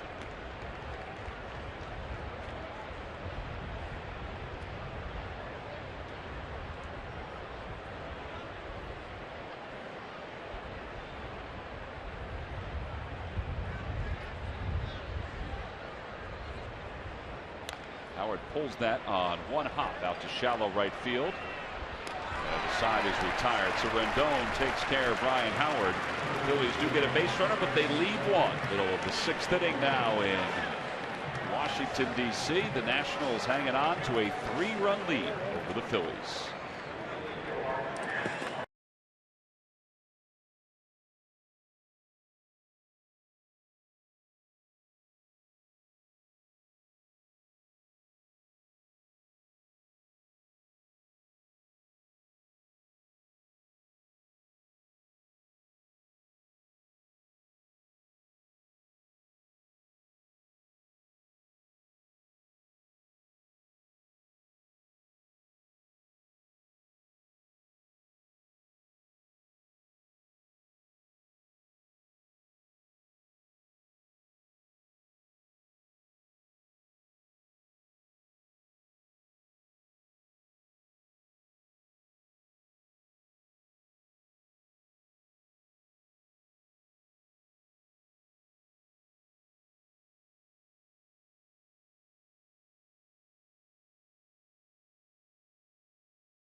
You by Nissan. Get to your local Nissan store for the ride of your life and save big today.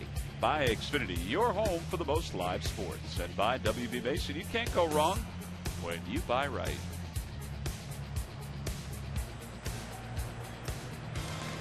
4-1 Nationals on top of the Phillies as we go to the bottom of the 6th inning.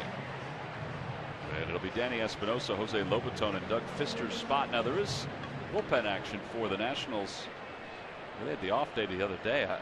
Their starters have been so good in this series, 8 innings and 7 innings. They're probably thinking, well, I can't imagine it'd be done after 6, right? But they probably think they have to get some guys some work soon. But their starters have been so efficient. Craig Stammen is throwing in the bullpen for Washington. And he's usually the long guy, so maybe he realizes that he's just on a bullpen session right now. Espinosa's 1 for 2. Grounded out and singled. And it's 1 ball and 1 strike.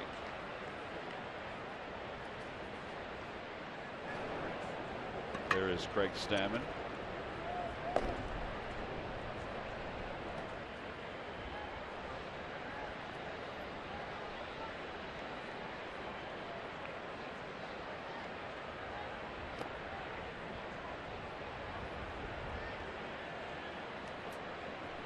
On the Toyota Major League scoreboard, the Marlins and the Rays are tied at 6. Marcell Ozuna, an RBI single for the Marlins. He's starting to drive in some runs again, just as he did when the Phillies faced the Marlins a couple weeks ago. Outside, 3-1. Looks like the Phillies are going to start to get some bullpen action behind Kyle Kendrick. Mario Hollins has got his glove, and he's going to go up and start to throw.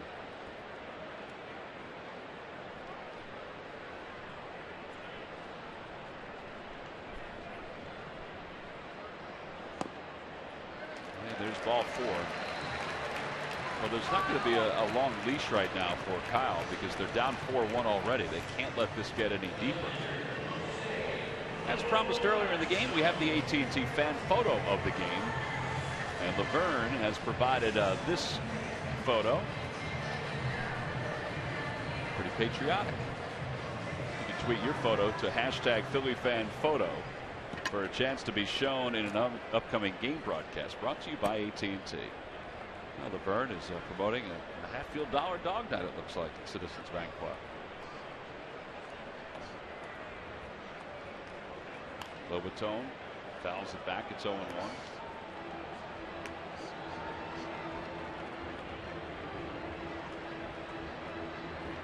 The last night we said that you don't usually see Jimmy Rollins strike out 4 times in a game. Well, he never did until last night. I knew it looked odd. You don't often see Kyle Kendrick walk 5 in a game. That's what he's done today.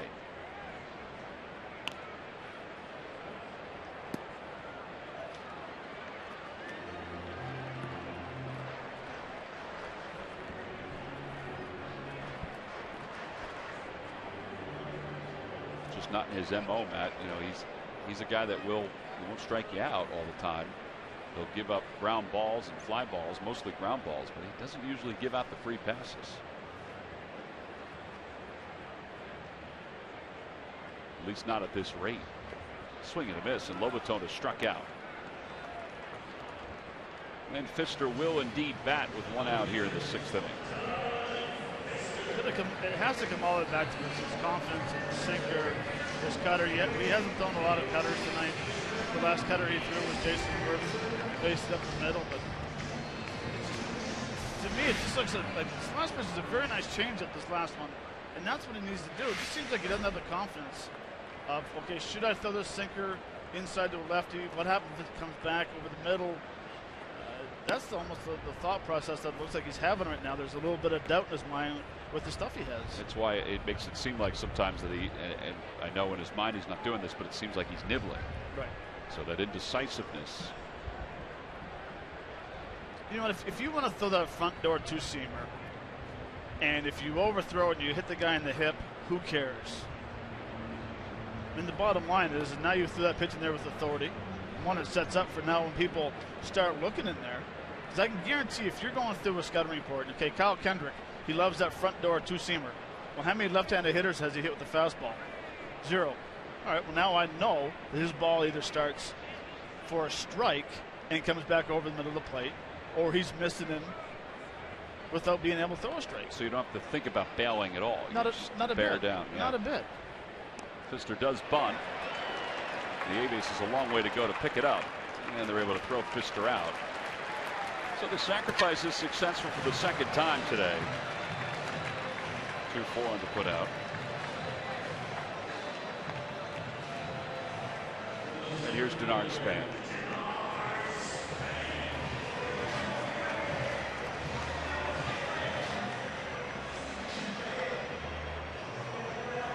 Bob McClure's going out to the mound to chat with Kendrick.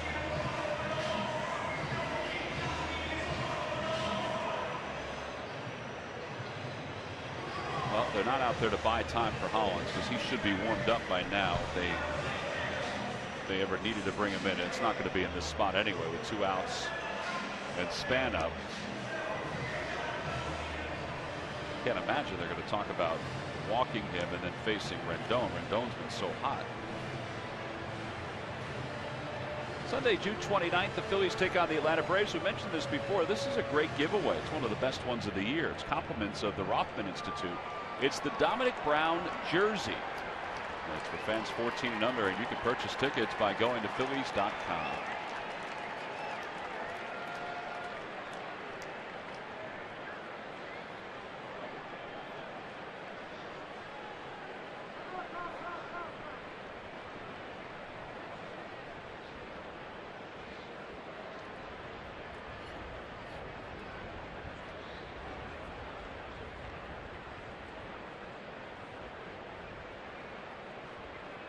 Span takes a strike. It's 0-1. As Kendrick delivers the cutter on the outside part of the plate.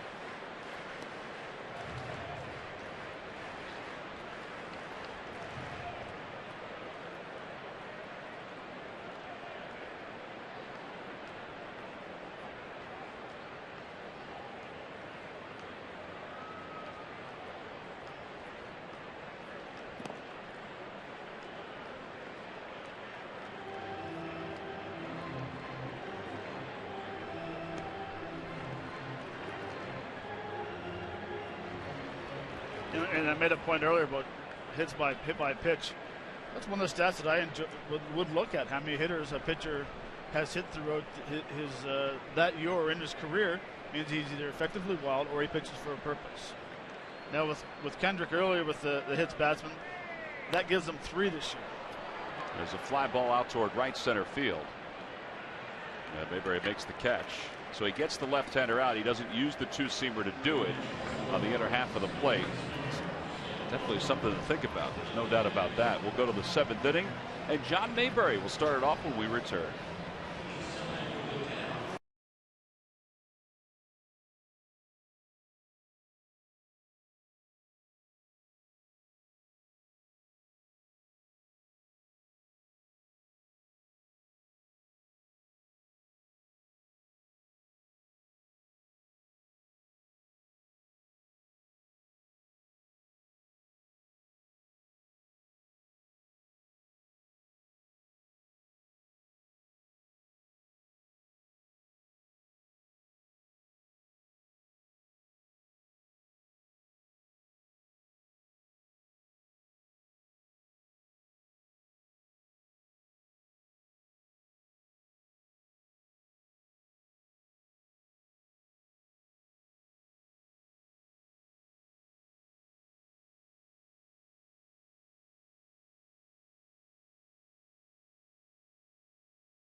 Time now for your local Honda dealers game summary, and the Nationals have the lead 4-1. They scored 3 in the bottom of the 5th inning against Kyle Kendrick, who's walked 5 and he's hit a batter here this afternoon. Meanwhile, Doug Fister 5 strikeouts and he's only allowed 3 hits over 6. He's still out there as we go to the 7th. In fact, the last Phillies hit was back in the 3rd. It was a double by Jimmy Rollins. That's way outside. Mayberry's 0 for 2. Fielder's choice his first time up, and then he grounded to 3rd in the 4th inning.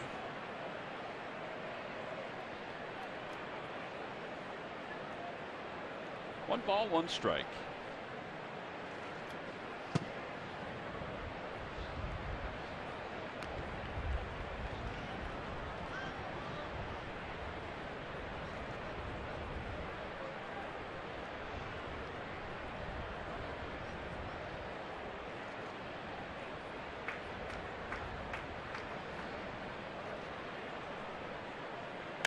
That one's hit well. Deep to left field. Zimmerman going back toward the warning track to the wall. It is gone. A home run for John Mayberry, his 4th of the year, and it's a 4-2 ball game. First hit for the Phils since the 3rd inning. And for Mayberry, it's his 2nd home run of the series.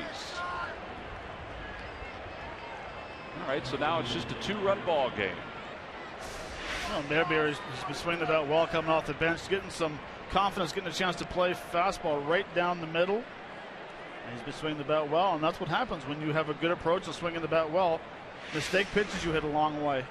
4 home runs now, 12 runs batted in. Dominic Brown again to the right side. This one a little harder, but Rendon, a nice play on the backhand, and there's 1 out.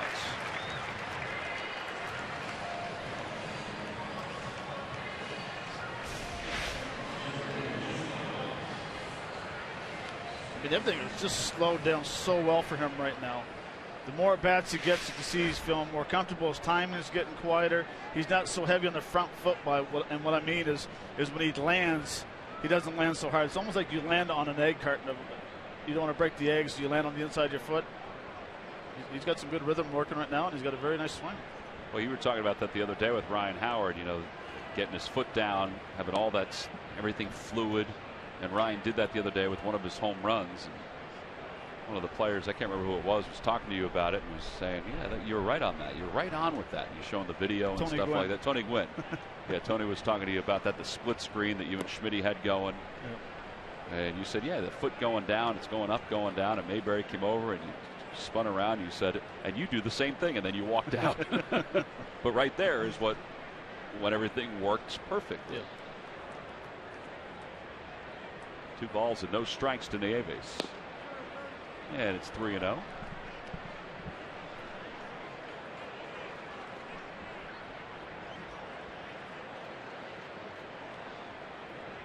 That's the former closer,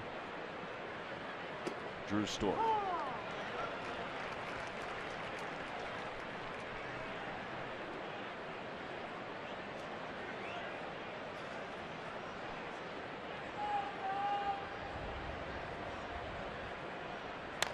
To the right side and Rendon to his left. Well, that home run hit by John Mayberry, and every home run this year, one tree will be planted by the Pennsylvania Horticultural Society as part of Home Runs for Trees, a partnership between the Phillies, PHS, and Aramark. Home Runs for Trees is part of a project to restore the region's tree coverage. For more information, visit phillies.com/red-goes-green. Well, now Reed Brignac, who is 0 for 2. He struck out both times.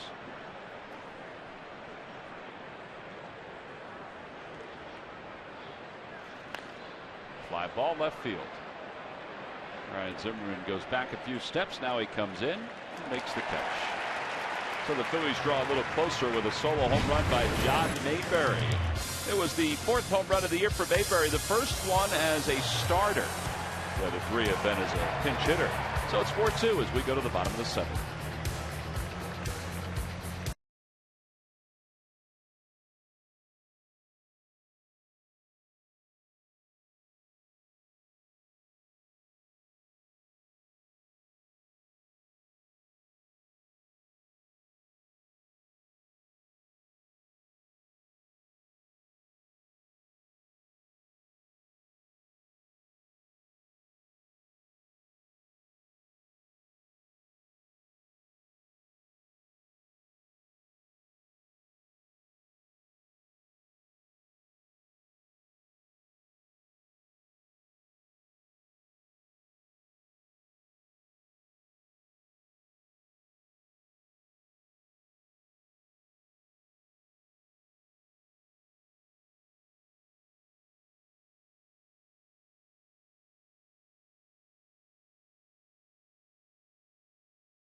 The draft is the coverage of the draft is basically underway, and we'll give you an update as soon as we know what the first selection is. Doug Fister looks like he might be done for the Washington Nationals. He's been congratulated for the last few minutes in the dugout. He allowed 2 runs, which again is on average what the starters have allowed on this homestand for Washington. Kyle Kendrick, meanwhile, is still rolling along as we go to the bottom of the 7th inning. He'll face Anthony Rendon, Jason Worth, and Adam LaRoche. It's a 4-2 ball game. Rendon is 1 for 2. He was hit by a pitch in the 3rd. First pitch is low, 1 ball and no strikes.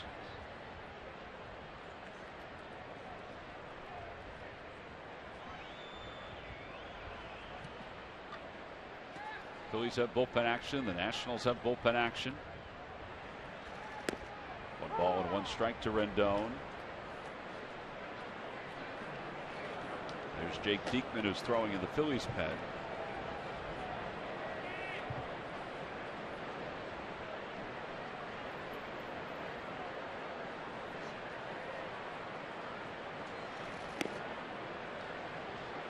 And Tyler Clippard has now started to throw in the Nationals bullpen.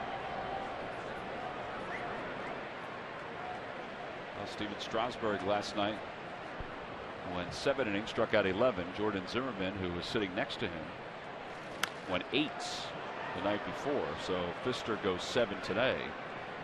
Fly ball to center field. Benavier makes the catch. And there's 1 away. That brings us to our Mazda leaders. And Fister is second right now in walks per 9 innings. Kevin Slowey's a reliever for the Marlins. He's tops on that list.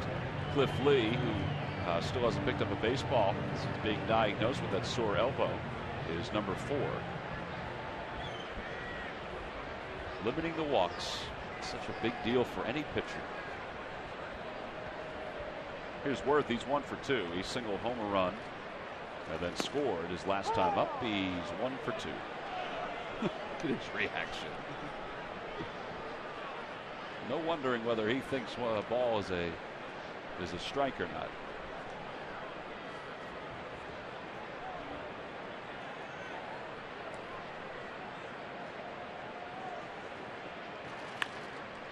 That is a foul ball.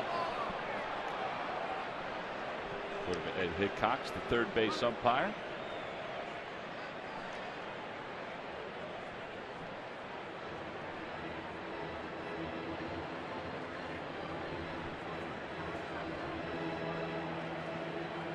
See what Worth has done today.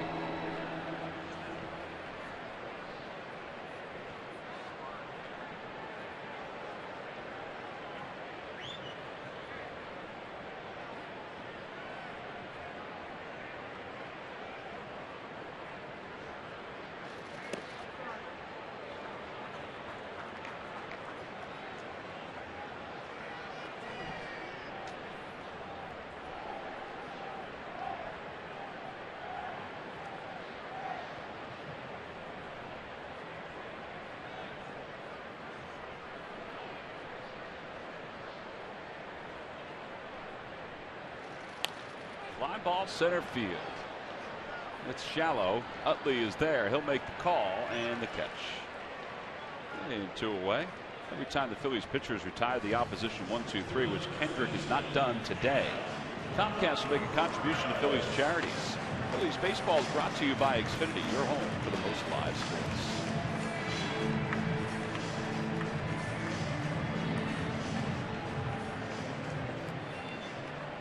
Adam LaRoche, who homered his last time up to the back of the Nationals bullpen.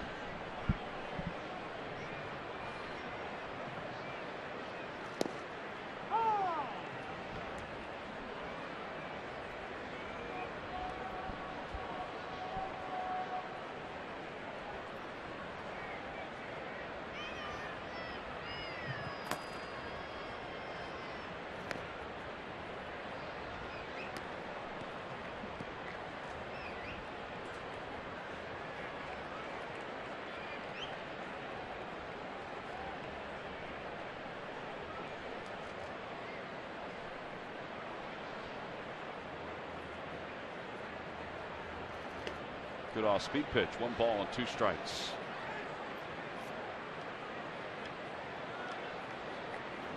Kendrick today 4 runs allowed on 6 base hits and now 6 2/3.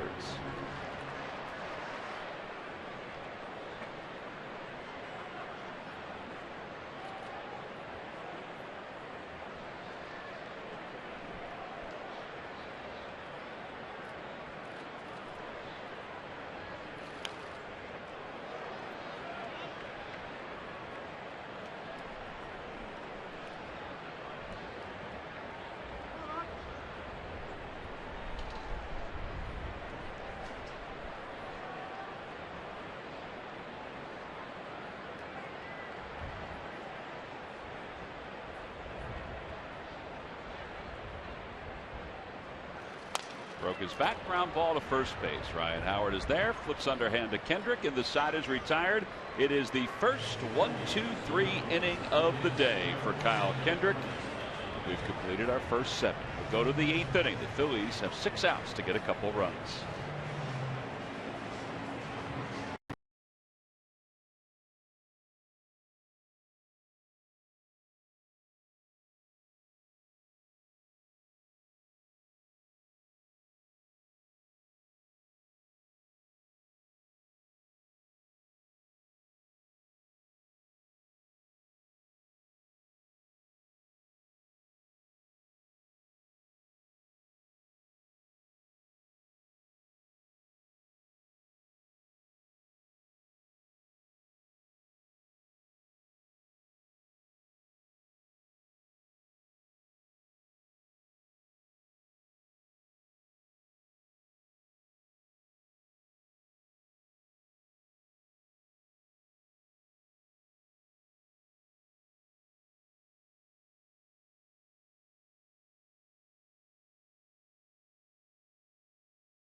To you by Delaware Valley Honda. Visit your local Delaware Valley Honda dealer or shophonda.com.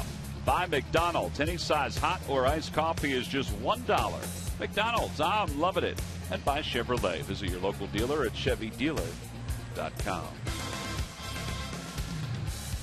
We've played 7. We go to the top of the 8th inning. It's 4-2 Nationals on top. It's time now for our Hyundai defensive play of the game. Doug Fister did a nice job today, and he also fielded his position well, Matt. No, he really did. It's a nice cutter inside.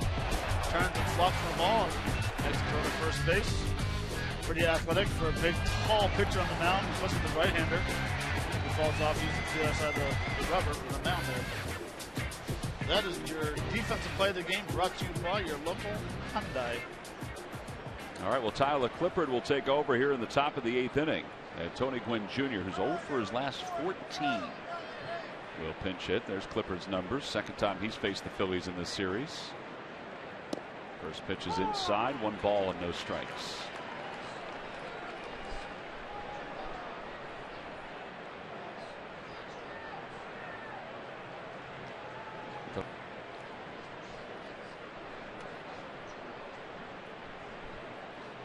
Pitch was called a strike. Excuse me. It's no balls and 1 strike. In the dirt, 1-1.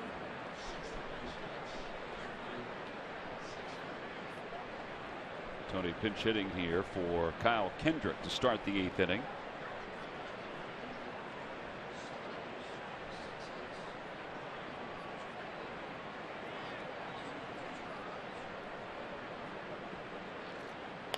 That one's off the end of the bat, spinning towards center. It goes right back to Espinosa on the bounce. There's 1 away. We talk about balls slicing back toward outfielders. That one literally bounced and spun right back to the cutting Espinosa. It was just a 2-seamer that hit off the end of the bat. And like you said, as soon as that hit, it kicked left and came right back to Espinosa. Danny Espinosa, as we said, playing shortstop today for Ian Desmond, who gets the day off. Tom, who gets benched today. Here's Ben Revere. Espinosa is a shortstop by trade. He was a shortstop in college. And I guess if Desmond is benched from time to time during the course of a season, he'll be able to fill in over there at shortstop. Jason Worth has only been benched 1 time this year for Washington. But he has played in every game for the Nationals. There's Desmond. No balls and 2 strikes.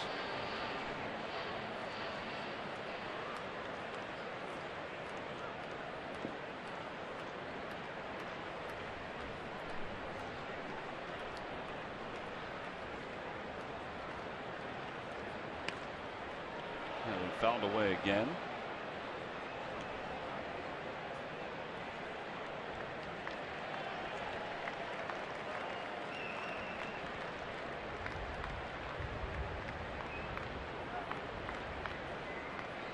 No balls and 2 strikes. So Matt used to use a natural colored bat. We didn't use one that was black or two-toned or anything like that. I can see why. Swing and a miss. Revere's down on strikes. Ben Revere goes up to the plate, looks at his bat. You can see all the marks on the handle or toward the label that you were talking about. I never thought about that before. That breaks your confidence down. Oh, here's Jimmy Rollins with 2 away.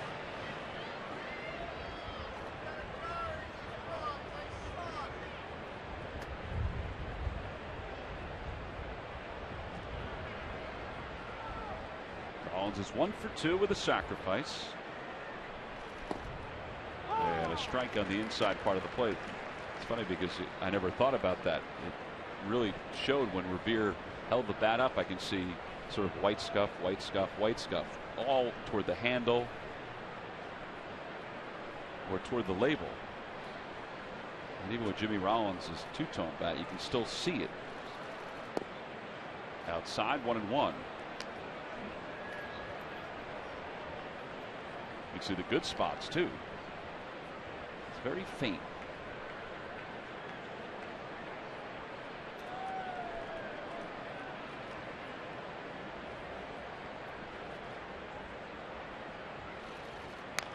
Ground ball, foul.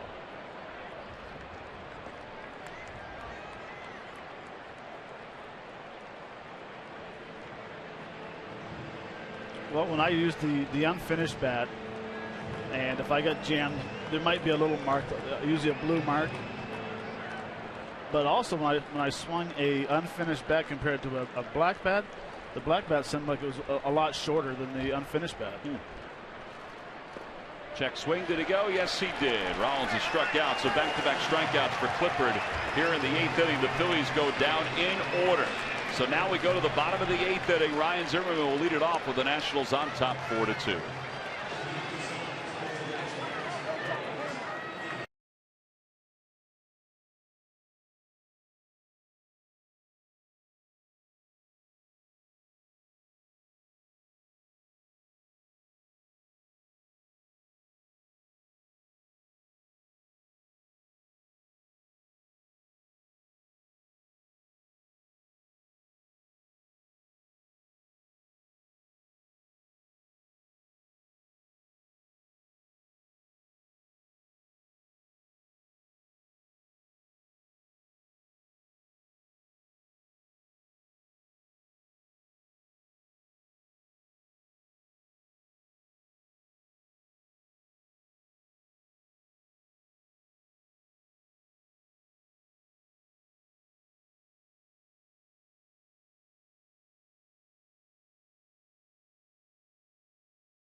Here, the Fanatic bobblehead of the month features the Fanatic and poses from his collection of children's books. Released on the 1st of each month, each bobble is part of a limited edition run.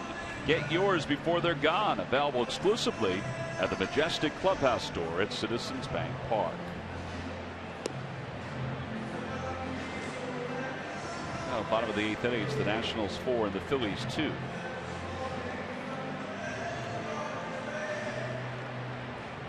Justin DeFreitas will take over for the Phillies as we go to the bottom of the 8th inning, trying to keep this at a 2-run ball game.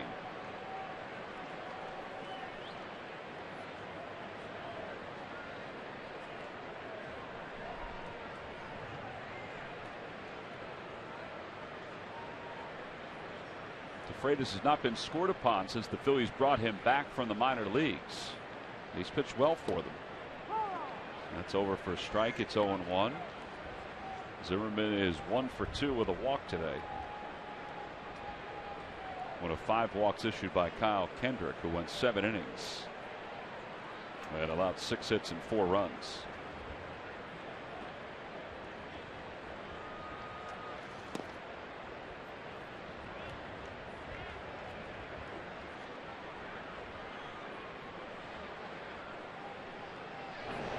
There's Rafael Soriano.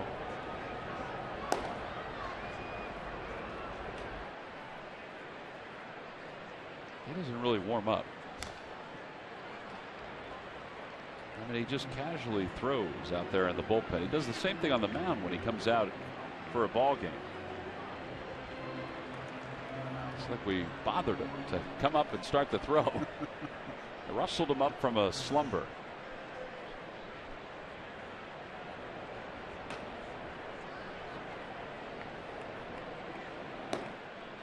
1 ball and 2 strikes to Zimmerman. And a called strike 3. DeFreitas gets the strikeout of Zimmerman to start the 8th. And that'll bring Kevin Franz into the plate. Time to check in with Murph with the Major League Notebook. Murph, take it away. Thanks, Tom. Brought to you by Gwynedd Mercy University and Yankee starter Masahiro Tanaka paying dividends and putting an end to a 4-game losing streak for the New York Yankees today. Tanaka allowed 5 hits and 1 walk as the Yanks beat the A's 2-1. The rookie from Japan is now 9-1 on the season. And some news right here in Washington, D.C. as Bryce Harper today gave a little update on where he stands and the timetable for his return, talking about his surgically repaired thumb. He said right now he's not even able to grip a baseball, not able to wrap his mitt around a baseball, so he's not able to do any kind of baseball activities, working on outfield drills or anything. So he says at this point, no real timetable. He does not want to rush back, and he thinks maybe right before the All-Star break or right after the All-Star break is a good time to start targeting. But right now, he's still a ways away from returning to this national lineup, guy. All right, Murph, we appreciate that. All right, Matt, what's the real story on him? I know you talked to him the other day. Is he ready to go? Nope. Well, I would have been really embarrassed if he said yes. No balls and 1 strike to Franzen. And that one is looped into right field, a base hit. And a 1-out single. I just thought maybe he was playing possum with you, Murph. Just wanted to make sure we got the full scoop from the guy who knows him here. Exactly. No, he says he's about 3 weeks to a month away. Well, here's where the injury occurred for Bryce Harper. This one's off the scoreboard in right center field. Drove it a few runs, and then he tried to go into third head first, and whoop.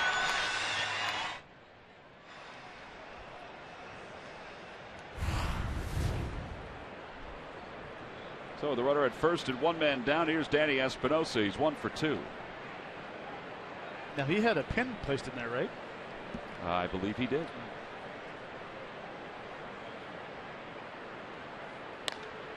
Fly ball, right center field. John Mayberry goes back to a spot and makes the catch. 2 outs.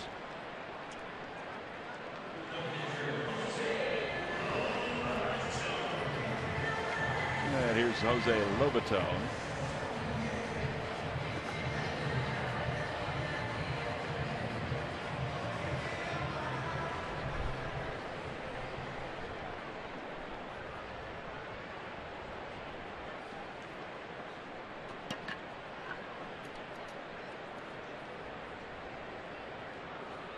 Lobaton is 0 for 2. He headed to a double play and struck out his last time up, swing and a miss.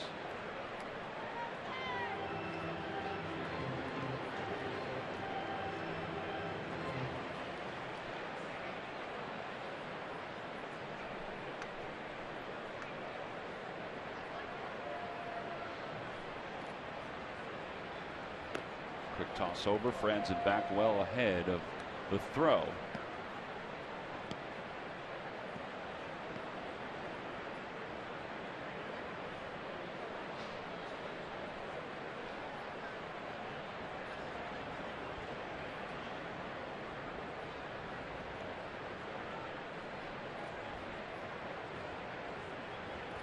Check swing, and it's over the head of DeFreitas. Rollins charges, picks it up, throws to first in time to get Lobatone. Here comes Matt Williams. The side is retired. They're going to hold the defense for a moment. And Matt Williams will walk out and talk to John Tumpane, the first base umpire. They'll spin around. Randy Noor, the bench coach, is on the phone. They'll just chat it up for a few moments. And the Washington Nationals will make a decision whether they'll request a replay, because at this point it's up to the umpires to decide. Rollins did a great job getting to that ball. And I believe he is out. I don't know if there's enough evidence from that shot to overturn it, but I still think the throw beat just by a hair.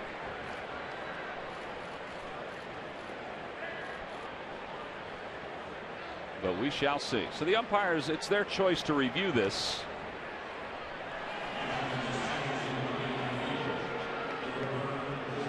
There's Ron Culpa, the crew chief, to the left. Tumpane is to the right. Watch this shot right here, Matt. Yeah, I don't even think that's, no. Again, it depends on the ball and the glove, what your thought process is on that. Ball is there, foot is on the bag, but is it totally in the glove? It's there, but is it totally in the glove?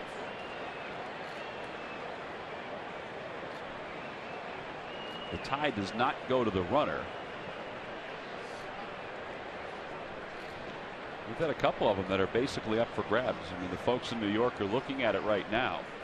And just a reminder, there are two different crews, depending on the number of games that are being played during the course of a day, that are up in New York with some technicians looking at every angle that we have at our disposal and the Nationals have at their disposal. And they are making the decision. They're talking to the umpires that are with their headphones on, but this is another look that they have on the slow-mo. Now Howard's foot might be in the way a little bit. So right there, it looks like his foot's down on the bag, but the ball's in the glove. But is the ball in the pocket of the glove?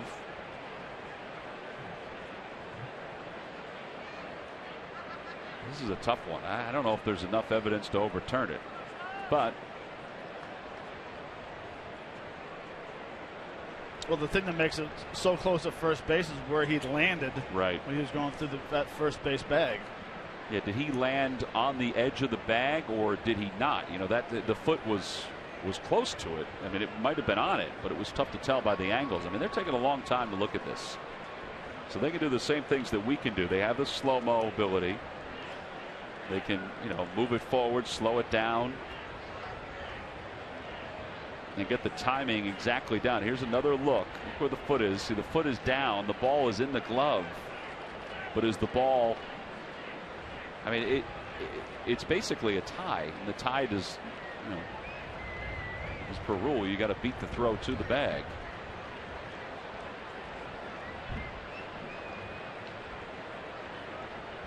We've had a couple of replays that have been 55 seconds or under a minute. One was definitively 55 seconds. This one is going to be one of the lengthier ones that we've had in quite some time. Now, the mechanics of it when it ends the inning like this is that the umpires have to hold the infielders. So that's why everybody was held. And here we go. Safe at first base. I have to admit, the last three replays have been the toughest three, at least from our vantage point, to see. I thought, well, you thought he was safe. You did call it as we were looking at it. The call has been overturned. Ryan Sandberg's going to come out, and I believe he's going to bring Jake Diekman in. Here it is again. Ball is not, I guess, in the pocket when the foot is on the bag. It's in the glove, like it's in that area of the glove, but it's not in the pocket. And they made it clear early on this season that the ball has to be nestled into the glove in order for the fielder to have the out recorded.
games are night games. It starts with a Hatfield Dollar Dog Night, and it ends with the Xfinity Fireworks post-game show.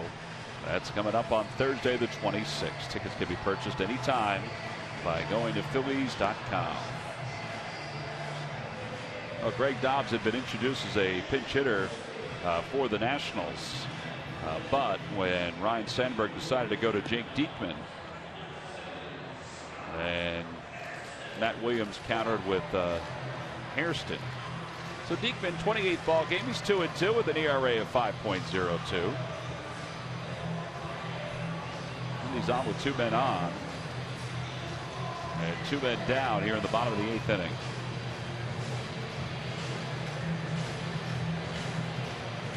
.38 strikeouts and 28 2/3.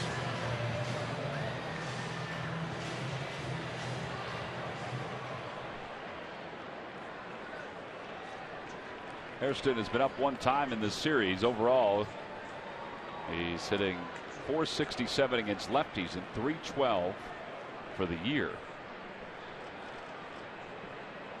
The first pitch to him outside, 1 ball, no strikes.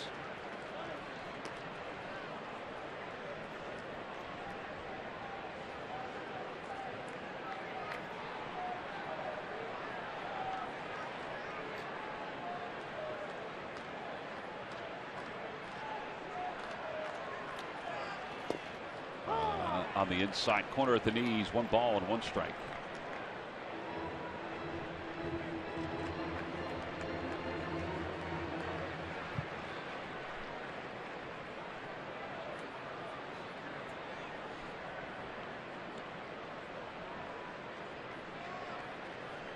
Swing and a miss, 1 ball and 2 strikes.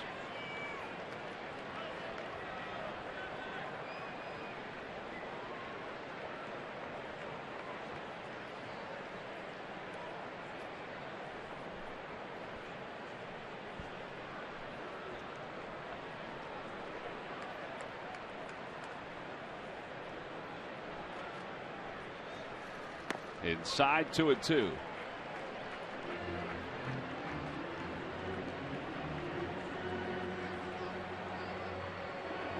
So 2 balls and 2 strikes to Hairston.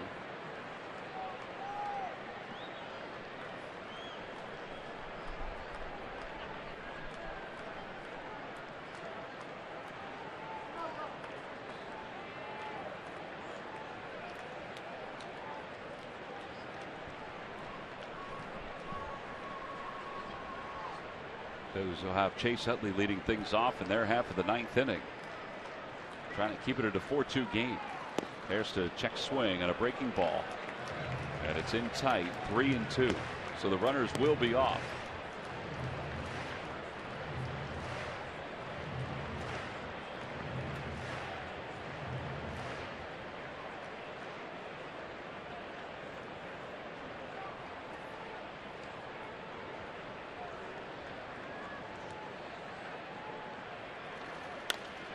Popped him up.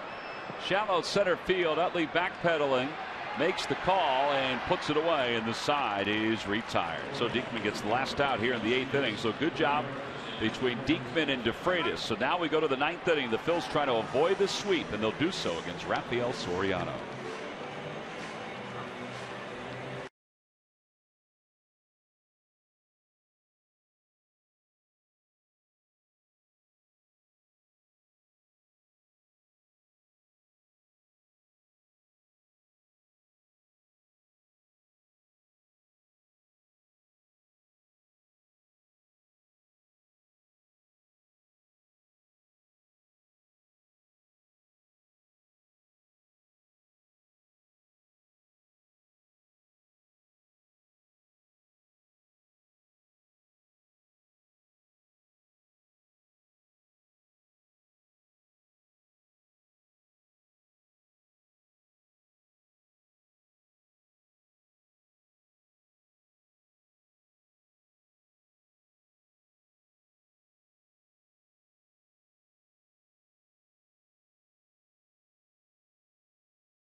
4-2 Nationals lead over the Phillies.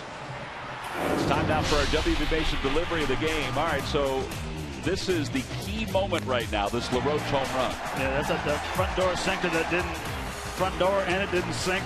Stayed pretty much straight in the inside to the sweet spot of the barrel, and he drove it to the right field for a huge 2-run home run. So that is our WB Mason delivery of the game. The Nationals lead it by 2. David Foup is in the ballgame to play left field for Washington.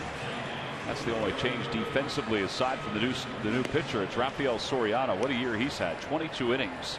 His earned run average is 0.82. He has 11 saves and 12 opportunities. So he's on to face Chase Utley, Ryan Howard, and John Mayberry. Phillies made it a 2-run game with Mayberry's home run back in the 7th.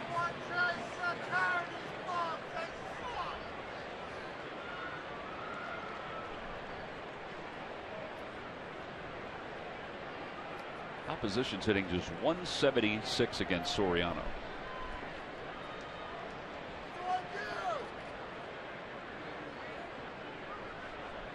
And Utley takes a strike. It's 0-1.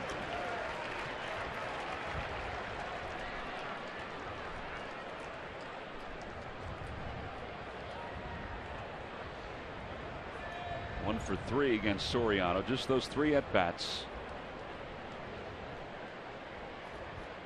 The 0-1 pitch. That one's grounded to the right side. To his right is Rendon.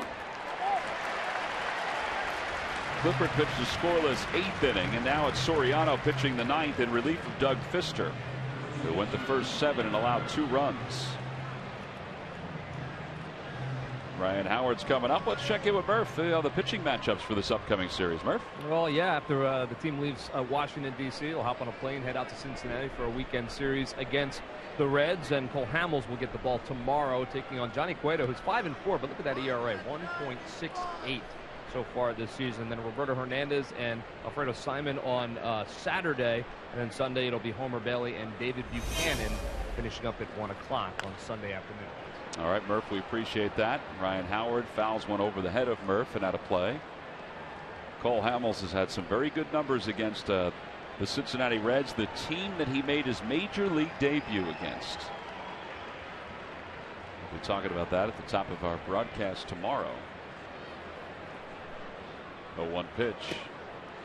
And a strike. It's 0-2.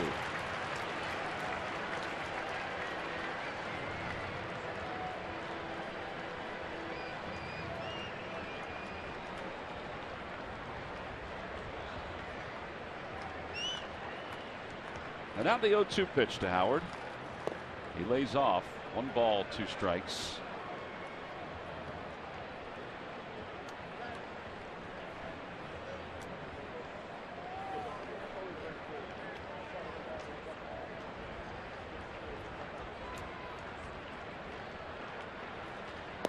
Another one inside, 2-2. That's a good hold by Howard.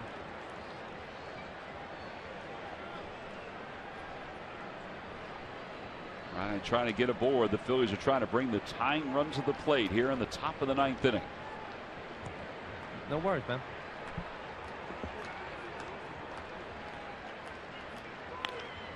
Down the left field line. And out of play. There remains 2 balls and 2 strikes.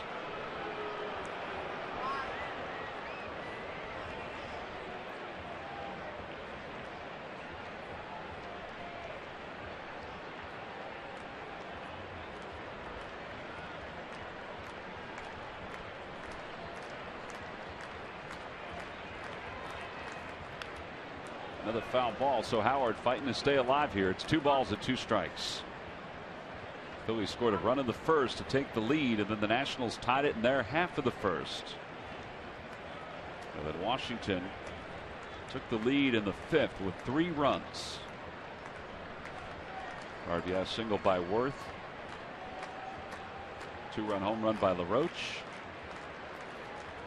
Swing and a miss, and Howard is struck out. 2 away. 3 strikeouts for the Nationals bullpen.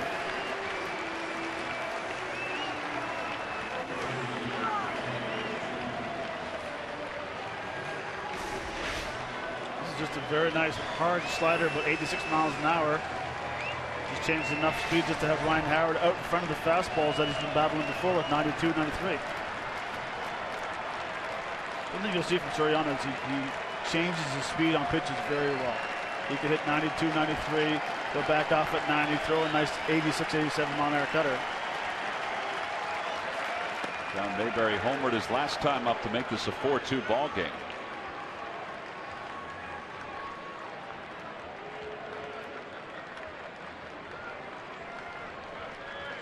One ball and no strikes to Mayberry. Again, the Phillies trying to get a base runner aboard to bring the tying run to the plate. Outside, 2-0.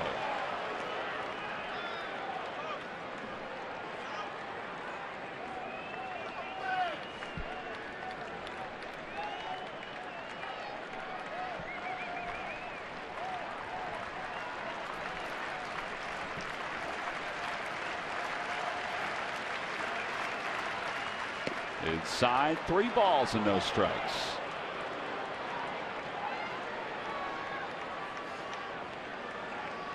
Dominic Brown is on deck.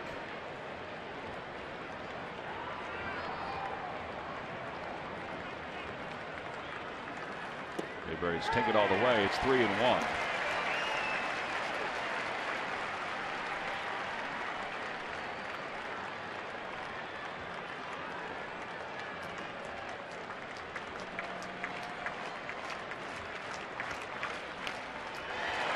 Front of a slider, he fouls it back. So 3 balls and 2 strikes, 2 outs here in the top of the 9th inning.